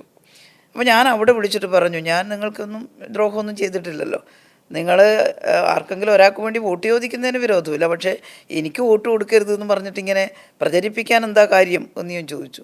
അപ്പോൾ അവർ പറഞ്ഞു ഞങ്ങൾ സ്വപ്നേബി അറിഞ്ഞിട്ടില്ല എന്ന് പറഞ്ഞാൽ അവരൊരു തിരുത്തും കൊടുത്തു. പക്ഷേ തിരുത്തെല്ലാടിയും പോയില്ല. എല്ലാം പറയുന്നില്ല, ഇതുപോലുള്ള ഒട്ടേറെ കാര്യങ്ങളിൽ നിന്ന് തന്നെ വന്നെന്നും ഒരു ആക്ഷേപം ഉണ്ടായിരുന്നു. അത് പാർട്ടിക്ക് ഉള്ളിൽ നിന്ന് എങ്ങനെയാണ് വരുക? ഞാൻ തോറ്റ പാർട്ടിയല്ലേ തോക്കുക? ഞാൻ തോറ്റ പാർട്ടിയല്ലേ തോക്കുന്നത്? കാഫിർ സ്ക്രീൻഷോട്ടിൻ്റെ ഇലക്ഷൻ്റെ തലേന്നാളാണ് മീഡിയ നിങ്ങളെപ്പോൾ എല്ലാവരും വന്നിട്ട് എന്നോട് ചോദിക്കുന്നത്. ഞാൻ പറഞ്ഞു എനിക്കറിയില്ല ആരാ ഉണ്ടാക്കിയതെന്ന്. എന്തായാലും അത് എന്നെ സഹായിക്കാനല്ലല്ലോ ഉണ്ടാക്കിയത്, കുറ്റപ്പെടുത്താനാണല്ലോ. അപ്പോൾ അത് വളരെ മോശമാണ് എന്ന് പറഞ്ഞു. അപ്പോൾ എതിരാളികൾ അറിഞ്ഞുകൊണ്ടാണോ? ഞാൻ പറഞ്ഞു അറിയാതിരിക്കാൻ വഴിയില്ല, ചിലപ്പോൾ അറിഞ്ഞുകൊണ്ടായിരിക്കും, എനിക്കറിയില്ല. അറിഞ്ഞുകൊണ്ടാണോ അല്ലയോ എന്ന് എനിക്കറിയില്ല. അത് ഏതായാലും മോശമായിട്ടുള്ള കാര്യമാണ്. ഇന്നും ഞാൻ പറയുന്നു അത് വളരെ മോശമായിട്ടുള്ള കാര്യമാണ്. അത് ആരായാലും ഇപ്പോൾ ഷെയർ ചെയ്തിട്ടുള്ള ആരെയൊക്കെയാണ് പിടിച്ചതെന്നാണ് പറഞ്ഞത്. പക്ഷേ ഇത് യഥാർത്ഥത്തിൽ പ്രൊഡ്യൂസ് ചെയ്തത് ആരാന്ന് പിടിച്ചാലേ കുറ്റവാളിയെ മനസ്സിലാക്കാൻ സാധിക്കും. ഇപ്പോൾ ഡൽഹിയിൽ നടക്കുന്ന കോക്രോച്ച് ജനതാ പാർട്ടിയുടെ വിദ്യാർത്ഥികളുടെ സമരത്തിൽ ടീച്ചർ ആ സമരവേദിയിൽ പോവുകയും സംസാരിക്കുകയും ചെയ്തിരുന്നു. ശരിക്കും ജെൻസിയുടെ ഭാഷ പാർട്ടിക്ക് മനസ്സിലാകുന്നുണ്ടോ? കാരണം ഇതുപോലൊരു ജനകീയ വിഷയം ഏറ്റെടുക്കാൻ ഇടത് വിദ്യാർത്ഥി സംഘടനകൾക്കോ CPM-നോ കഴിഞ്ഞില്ല. അതിലൊരു കാര്യമുണ്ട്. ഈ പ്രശ്നത്തിൽ SFI ആണ് ആദ്യം സമരം തുടങ്ങിയത്. പക്ഷേ SFI എന്ന് പറയുമ്പോൾ ഒരു മുദ്ര കുത്തപ്പെടുന്നുണ്ട്. SFI സ്വതന്ത്ര സംഘടനയാണ്. പക്ഷേ നിങ്ങളെല്ലാവരും കരുതുന്നത് SFI CPM-ഉമായിട്ട് ബന്ധപ്പെട്ട സംഘടനയാണ്. അതുകൊണ്ട് SFI ആഹ്വാനം ചെയ്യുന്ന ഒരു സമരത്തിൽ നല്ല ഇടതുപക്ഷ മനസ്സുള്ളവർ മാത്രമാണ് അണിചേരുക. എന്നാൽ അതല്ല, കോക്രോച്ച് ജനതാ പാർട്ടി എന്നുള്ളത് ഭരണവർഗത്തിൻ്റെ ഒരു ഉപകരണത്തോട് ഈ പുതിയ തലമുറക്ക് വന്ന ദേഷ്യത്തിൻ്റെ ഭാഗമായിട്ട് രൂപം കൊണ്ടതാണ്. അതായത് നമ്മുടെ ഡെമോക്രസി എന്ന് പറയുന്നത് ലെജിസ്ലേച്ചർ, എക്സിക്യൂട്ടീവ്, ജുഡീഷ്യറി ഇതിലെല്ലാം കൂടിച്ചേർന്നിട്ടുള്ളതാണ്. അതിൽ ജുഡീഷ്യറിയാണ് അപക്വമായിട്ടുള്ളൊരു സ്റ്റേറ്റ്മെൻറ്റ് നടത്തിയത്. ഇവർ എവിടെയും ചെന്നിട്ട് ശല്യം ഉണ്ടാക്കുന്ന കോക്രോച്ചുകളാണ്. കുട്ടികളെന്താ പറഞ്ഞത്? നീറ്റ് പരീക്ഷയുടെ അക്കൗണ്ടബിലിറ്റി ഇല്ലാതായപ്പോൾ നഷ്ടപ്പെടുന്നത് നമ്മുടെ ഫ്യൂച്ചറാണ്. പരീക്ഷാ പേപ്പർ പോലും കച്ചവട വസ്തുവാക്കിയിട്ട് മാറ്റുകയാണ്. അപ്പോൾ കുട്ടികൾ പ്രതികരിച്ചു. അവർ പ്രതികരിച്ചപ്പോൾ കോടതി അവരെ കളിയാക്കിയപ്പോൾ അവർ പറഞ്ഞു, എന്നാൽ ഞങ്ങൾ കോക്രോച്ചസ് ആണ് എന്ന് പറഞ്ഞ് വൈകാരികമായി തന്നെ ആ വിഷയം എടുത്തിട്ട് കോക്രോച്ച് ജനതാ പാർട്ടി എന്നിട്ട് പാർട്ടി രൂപീകരിച്ചു. അഭിജിത്ത് ദീപ് കെ, ഞാൻ അവിടെ സമരപ്പന്തലിൽ ആ ചെറുപ്പക്കാരനെ കണ്ടു. വളരെ സൗമ്യനായിട്ടുള്ള മിടുക്കനായിട്ടുള്ള ചെറുപ്പക്കാരനാണ്. അപ്പോൾ അവർ ആഹ്വാനം ചെയ്തപ്പോൾ അതിൽ കക്ഷി രാഷ്ട്രീയമൊന്നും നോക്കുന്നില്ല. നേരത്തെ സമരം പ്രഖ്യാപിച്ച SFI അവരുടെ സമരത്തിൻ്റെ കൂടെ ചേർന്നു, അല്ലെങ്കിൽ അവരുടെ സമരത്തെ പിന്തുണച്ചു. അങ്ങനെ പിന്തുണക്കുന്നത് ഇടതുപക്ഷ പാർട്ടികളും പിന്തുണച്ചു. സഖാവ് ജനറൽ സെക്രട്ടറി MA ബേബി അപ്പം തന്നെ സമരത്തെ അനുകൂലിച്ച് സംസാരിച്ചു. അത് ഇങ്ങനൊരു സമരം വരുമ്പോൾ അതിനെ പിന്തുണയ്ക്കുകയും അതിൽ പങ്കെടുക്കുകയൊക്കെ ചെയ്യുന്നുണ്ട്. ഞാൻ ചോദിക്കുന്ന ഇത്രയും ദേശീയ തലത്തിൽ ശ്രദ്ധേയമാകുന്ന ഒരു സമരം ഏറ്റെടുക്കുക അല്ല, അങ്ങനെ ഒരു സമരം പ്രഖ്യാപിച്ച് ഇത്തരം വിഷയങ്ങളിൽ സജീവമായി ഇടപെടാൻ ഞാൻ ആദ്യം പറഞ്ഞത് സജീവമായി SFI ഹിന്ദി ഹാർട്ട്ലാൻഡിലേക്കെല്ലാം പാർട്ടി കയറണമെന്ന് നേരത്തെ പാർട്ടി കോൺഗ്രസ് തീരുമാനിച്ചു. അതായത് എവിടെ ഞങ്ങളില്ലാത്ത വലിപ്പം അഭിനയിക്കുന്ന ആളുകളല്ല. ഞങ്ങൾ സ്വാതന്ത്ര്യ സമരത്തിന് മുമ്പേ പ്രവർത്തിച്ചു വന്ന പാർട്ടിയാണ് കമ്മ്യൂണിസ്റ്റ് പാർട്ടി. സോഷ്യലിസമാണ് ലക്ഷ്യം. ത്യാഗപൂർണമായ പ്രവർത്തനം തെലങ്കാന സമരം അടക്കം നടന്നിട്ടുണ്ട്. പക്ഷേ ഇന്ത്യയിൽ അധികാരത്തിൽ വന്ന ഇന്ത്യൻ ഭരണാധികാരികൾ ഏറ്റവും അധികം അടിച്ചമർത്തിയത് ഇടതുപക്ഷത്തെയാണ്. ഇന്ത്യ ഭരിക്കാൻ കിട്ടിയ അവസരം കളഞ്ഞ പാർട്ടിയാണ് CPM. ആ അവസരം സ്വീകരിക്കാതിരുന്നത് അത് ശരിയാണ്. ഞങ്ങൾക്ക് ഭൂരിപക്ഷം കിട്ടി വന്നതല്ല. കോൺഗ്രസിന് ഭൂരിപക്ഷം കിട്ടി വന്ന ഒരു അവസരത്തിൽ BJP വരാതിരിക്കാൻ ഞങ്ങൾ വെളിയിൽ നിന്നൊരു സപ്പോർട്ട് കൊടുക്കുന്നു എന്നതിന്റെ വെളിച്ചത്തിൽ ജ്യോതിബാസുവിനെ പ്രധാനമന്ത്രിയാക്കാൻ കിട്ടിയ അവസരം കളഞ്ഞു കുടിച്ചത് പ്രധാനമന്ത്രി ജ്യോതിബാസു എന്ന് പറയുന്ന വ്യക്തിയല്ലല്ലോ, CPIM ആണ് പ്രധാനമന്ത്രിയാവുന്നത്. അപ്പോൾ ഞങ്ങൾക്ക് തീരുമാനം എടുക്കാൻ വ്യക്തമായ ഭൂരിപക്ഷമില്ലാത്ത ഒരു പാർലമെൻറ്റിൽ ഞങ്ങൾ പ്രധാനമന്ത്രിയായിട്ട് വന്നാൽ ഞങ്ങളുടെ അഭിപ്രായം നടപ്പിലാക്കുമോ, ഇന്ത്യയിലെ ബൂർഷ്വാ പാർട്ടിയായ കോൺഗ്രസിൻ്റെ അഭിപ്രായം നടപ്പിലാക്കുമോ? ഞങ്ങൾ ആണവ കരാറിൻ്റെ കാര്യത്തിൽ പിന്തുണ പിൻവലിക്കേണ്ടി വന്നല്ലോ. അതുകൊണ്ട് അന്ന് ആയിരുന്നെങ്കിലെന്ന് ആഗ്രഹിക്കുന്ന ഒട്ടേറെ പാർട്ടി പ്രവർത്തകരുണ്ട്, നാട്ടുകാരുണ്ട്, ഈവൻ കോൺഗ്രസ്സുകാർ പോലുമുണ്ട്. പക്ഷേ ഞങ്ങളത് പൊളിറ്റിക്കലായിട്ടാണ് തീരുമാനം എടുത്തത്. അതുകൊണ്ടാണ് പറയുന്നത് ഈ സമരത്തിലും SFI അന്ന് മുതൽ സമരം ചെയ്യുന്നുണ്ട്. ഞങ്ങളാലാവും വിധം ഞങ്ങളുടെ ഒരു സ്ട്രെങ്ത് ഉപയോഗപ്പെടുത്തിയിട്ട് എല്ലാ സംസ്ഥാനങ്ങളിലും ഈ നീറ്റ് പരീക്ഷാ ക്രമക്കേടിനെതിരെ ധർമ്മേന്ദ്ര പ്രധാൻ രാജിവെക്കണം എന്ന് പറഞ്ഞ സമരമുണ്ട്. പക്ഷേ വലിയ മാധ്യമങ്ങളൊന്നും ഞങ്ങൾ ചെയ്യുന്ന ഒരു സമരത്തെയും കാണിക്കാറില്ല. കോക്രോച്ച് പാർട്ടിയുടെ സമരം പോലും ആദ്യം തമസ്കരിച്ചു. എന്നാൽ ഇപ്പോൾ അതിനുപരിയായി എല്ലാവരും ചേർന്നത് വലിയ സംഭവമായി മാറിയപ്പോഴാണ് കുറച്ച് കാണിക്കാൻ തുടങ്ങിയത്. മനസ്സ് സംഘർഷഭരിതമാകുമ്പോൾ എന്താണ് ചെയ്യുന്നത്? പാട്ട് കേൾക്കും, എസ് ജാനകിയുടെ പാട്ട് കേൾക്കും. ഞാൻ എപ്പോഴും പാട്ട് കേൾക്കും. പാട്ട് കേൾക്കാൻ എനിക്ക് ഭയങ്കര ഇഷ്ടമാണ്. പാടണം എന്നുള്ള അതിയായ ആഗ്രഹം ഉണ്ട്, പക്ഷേ നല്ല ശബ്ദം ഉണ്ടായില്ല എന്നുള്ളത് കൊണ്ട് പാടാൻ കഴിയുന്നില്ല. എൻ്റെ ജീവിതത്തിൽ ഏറ്റവും വലിയ ആഗ്രഹമായിരുന്നു ഒരു വേദിയിലൊരു പാട്ട് പാടണമെന്ന്. നല്ലൊരു തമാശ ഉണ്ടായി. ഞാൻ മുമ്പ് MLA ആയ സമയത്ത് MLA-മാരുടെ അന്ന് വിജയകുമാർ സാറായിരുന്നു സ്പീക്കർ. ഞങ്ങളുടെ ഒരു സാംസ്കാരിക പരിപാടിയൊക്കെ വെച്ചു. അപ്പോൾ ഞാൻ എപ്പോഴും അസംബ്ലിയിൽ ഒരു ചെറിയ കവിത ചൊല്ലിയിരുന്നു പ്രസംഗത്തിനിടയിൽ. അപ്പോൾ എല്ലാവരും കൂടി പിടിച്ച് ഈ പാട്ട് ടീമിൻ്റെ കൂടെ KK ശൈലജ ടീച്ചറെ പേരും കൂടി വെച്ചു. പാടുന്ന PJ ജോസഫ് ഉണ്ട്, മുനീറുണ്ട്, MK മുനീറുണ്ട്, പിന്നെ മറ്റേ നമ്മുടെ രാജു MLA ഉണ്ട്, ഇവരൊക്കെ ഉണ്ട്. അപ്പോൾ വെച്ചു. എനിക്ക് ഭയങ്കര സന്തോഷമായി. പക്ഷേ പാടാൻ കഴിയില്ലല്ലോ. എന്നോട് പറഞ്ഞു സംഘഗാനത്തിൻ്റെ കൂടെ നിന്നാൽ മതി എന്ന് പറഞ്ഞു. അങ്ങനെ ഭാരതം എന്നാൽ പാലിൻ നടുവിൽ ആരാ പാടുന്നതെന്ന് ആർക്കറിയാം, ഇവരെല്ലാം നന്നായി പാടും, ഞാൻ അവിടെ നിന്ന് പാടി. പക്ഷേ ഒരു കൊലച്ചതി ഉണ്ടായി. സദസ്സിൽ നിന്ന് ഭയങ്കര ബഹളം, എല്ലാവരും ഒറ്റക്കോരോ പാട്ട് പാടുന്നു. പി ജോസഫ് പാടി, മുനീർ പാടി, എല്ലാവരും പാടി. അപ്പോൾ ശൈല ടീച്ചർ പാടണമെന്നായി. അന്തം വിട്ടു. അറിയുന്ന ഏതെങ്കിലും ഒരു പാട്ട് പാടാൻ പറഞ്ഞു ഇവർ. ഞാനങ്ങനെ എന്നോട് എന്തിനീ പിണക്കുന്നുള്ള സെമി ക്ലാസിക്കൽ സോങ്ങാണ്. എൻ്റെ എല്ലാ ലൈനും എനിക്കറിയാം. വളരെ ഭംഗിയായിട്ട് കവിത ചൊല്ലി അപ്പോൾ പിറ്റേന്ന് പത്രം എഴുതി. ശൈല ടീച്ചർ പാടുന്ന നിർബന്ധം വന്നപ്പോൾ ടീച്ചർ ഒരു പാട്ട് പാടി ഒപ്പിച്ച് സ്ഥലം വിട്ടു. എന്നോട് എന്തിനീ പിണക്കമെന്നുള്ള പാടി. പാടി എന്ന് പറയാൻ പറ്റൂല, കവിത ചൊല്ലി നന്നായിട്ട്. അതൊരു കവിതയാണെങ്കിൽ ആ രീതിയിൽ അത് മുഴുവൻ. എനിക്കതിൻ്റെ പാട്ടിൻ്റെ ABCD അറിയാം. പക്ഷേ ആരും കൂവിയോ കളിയാക്കിയൊന്നുമില്ല. കാരണം അതൊരു സ്പോർട്സ്മാൻ സ്പിരിറ്റോടെ ഇവരാരും പാട്ടുകാരല്ല എന്ന് അവർക്കറിയാമല്ലോ, വന്നിരിക്കുന്നവർക്ക്. എല്ലാവരും നന്നായി കൈയടിച്ചു. അപ്പോൾ ആരാ എന്നോട് പറഞ്ഞു, ടീച്ചർ നന്നായി കവിത ചൊല്ലിയെന്ന് ആരോ എന്നോട് പറയുകയും ചെയ്തു. അതൊക്കെ ഒരു തമാശ. ഇന്നിപ്പോൾ PK ശ്രീമതി ടീച്ചർ വളരെ വിഷമത്തോടുകൂടി ടീച്ചറുടെ പേരിലുള്ള ഒരു പിന്നെ തെറ്റായ വാർത്ത, വ്യാജ വാർത്ത പ്രചരിപ്പിക്കുന്നതിനെക്കുറിച്ച് പറഞ്ഞ് പൊട്ടിക്കരഞ്ഞു. കഴിഞ്ഞ ആഴ്ചയിൽ ഡൽഹിയിൽ വെച്ച് ബിന്ദു കൃഷ്ണ പറഞ്ഞു അവർ പ്രസംഗിക്കാൻ പോകുമ്പോൾ അവരുടെ ശരീരഭാഗങ്ങളുടെയൊക്കെ റീൽസ് എടുത്ത് ഇടുന്നു. ഈ ഒരു പ്രവണത കേരളത്തിൽ വർദ്ധിച്ചു വരും. വളരെ വളരെ മോശമായിട്ടുള്ള വർദ്ധിച്ചു വരുന്നു എന്ന് തന്നെ പറയണം. സ്ത്രീകളോട് വളരെ അപമതിപ്പോടെ പെരുമാറുക. അത് ബിന്ദുകൃഷ്ണക്കെതിരായിട്ടായാലും ശ്രീമതി ടീച്ചർക്കെതിരായിട്ടായാലും ശക്തമായ ഭാഷയിൽ കേരളം അപലപിക്കണം. എന്ത് വൃത്തികേടാ പറഞ്ഞത്. ശ്രീമതി ടീച്ചർ ഏതോ ഒരു കൃഷ്ണൻ എന്ന് പറയുന്ന MLA ഭാര്യയായി കാണിച്ചിട്ട് അദ്ദേഹത്തിൻ്റെ പെൻഷൻ വാങ്ങുന്നു എന്നാണ്. അസംബന്ധം, അസത്യമെന്ന് പറയുന്നത് ഇത്ര ക്രൂരമായി പ്രചരിപ്പിക്കാമോ? അതും ഒരു ചാനൽ. അപ്പോൾ 2-3 ചെറിയ മാധ്യമങ്ങളും. അപ്പോൾ അത് ഇതാണ്. ടീച്ചർ അതിന് മാനനഷ്ടത്തിന് കേസ് കൊടുക്കാൻ പോവുകയാണ്, കൊടുത്തിട്ടുണ്ടാവും ഇപ്പം. അപ്പോൾ അങ്ങേയറ്റം ഇത് കേരളത്തിലെ മനുഷ്യരാകെ ശ്രദ്ധിക്കേണ്ട കാര്യമാണ്. ബിന്ദു പറഞ്ഞതും അതുതന്നെയാണ്. ബിന്ദു കൃഷ്ണ അവരെ പ്രത്യേക രീതിയിൽ ഫോട്ടോ എടുത്തിട്ട് പ്രചരിപ്പിക്കുക എന്നൊക്കെ പറയുന്നത് വളരെ വളരെ ശരിയല്ലാത്ത കാര്യമാണ്. സ്ത്രീകൾക്കെതിരായിട്ടുണ്ടാകുന്ന ഈ ആക്ഷേപങ്ങൾ, അതും സംഘടനാ രംഗത്ത്, സാമൂഹ്യ രംഗത്ത് പ്രവർത്തിക്കുന്ന സ്ത്രീകൾക്കെതിരായിട്ട്. അപ്പോൾ സാധാരണ സ്ത്രീകൾ എന്താ അനുഭവിക്കുക? കണ്ണൂരിലെ പാർട്ടിയിൽ ഇപ്പോൾ ഒരു വിഭാഗീയത ഉടലെടുത്തിട്ടുണ്ടോ? എന്ത് വിഭാഗീയത? പാർട്ടി സെക്രട്ടറി, ജില്ലാ സെക്രട്ടറി പറഞ്ഞ കാര്യങ്ങൾ ഇപ്പോൾ വിഴിഞ്ഞ ഓഹരി കൈമാറ്റത്തിൻ്റെ പേരിലാണ് ദിവ്യ അയ്യരെ മാറ്റിയെന്നൊക്കെയുള്ള ടീച്ചറടക്കം ശ്രീമതി ടീച്ചറും എല്ലാം അത് ശരിയല്ലെന്ന് പറഞ്ഞു. ഞാൻ പറഞ്ഞത് വളരെ വ്യക്തമാണ്. ഞാൻ പറഞ്ഞത് നിങ്ങൾക്ക് വീണ്ടും റീപ്ലൈ ചെയ്താൽ കിട്ടും. ഞാൻ പറഞ്ഞത് എന്നോട് ചോദിച്ച ചോദ്യം എന്താണെന്ന് വെച്ചാൽ ദിവ്യ അയ്യരെ സ്ഥലം മാറ്റിയത് ശരിയാണോ എന്നാണ്. അപ്പോൾ ഞാൻ പറഞ്ഞു, ഈ ഒരു ഗവൺമെൻറ് അധികാരത്തിൽ വരുമ്പോൾ IAS ഉദ്യോഗസ്ഥന്മാരും കൂടി ഇങ്ങോട്ടെല്ലാം മാറും, അതിൽ അസ്വാഭാവികത ഇല്ല. എൻ്റെ ശേഷം ഒരു വാചകവും കൂടി ഞാൻ പറഞ്ഞിരുന്നു. എന്നാൽ എന്തെങ്കിലും പ്രത്യേക ഉദ്ദേശത്തോടു കൂടിയാണ് മാറ്റുന്നതെങ്കിൽ അത് അന്വേഷിക്കേണ്ടതാണ്. രണ്ടാമത്തെ ഭാഗം കളഞ്ഞ് ഇതിൽ അസ്വാഭാവികത ഇല്ലയെന്ന് കൊടുത്തു. ഒന്ന്.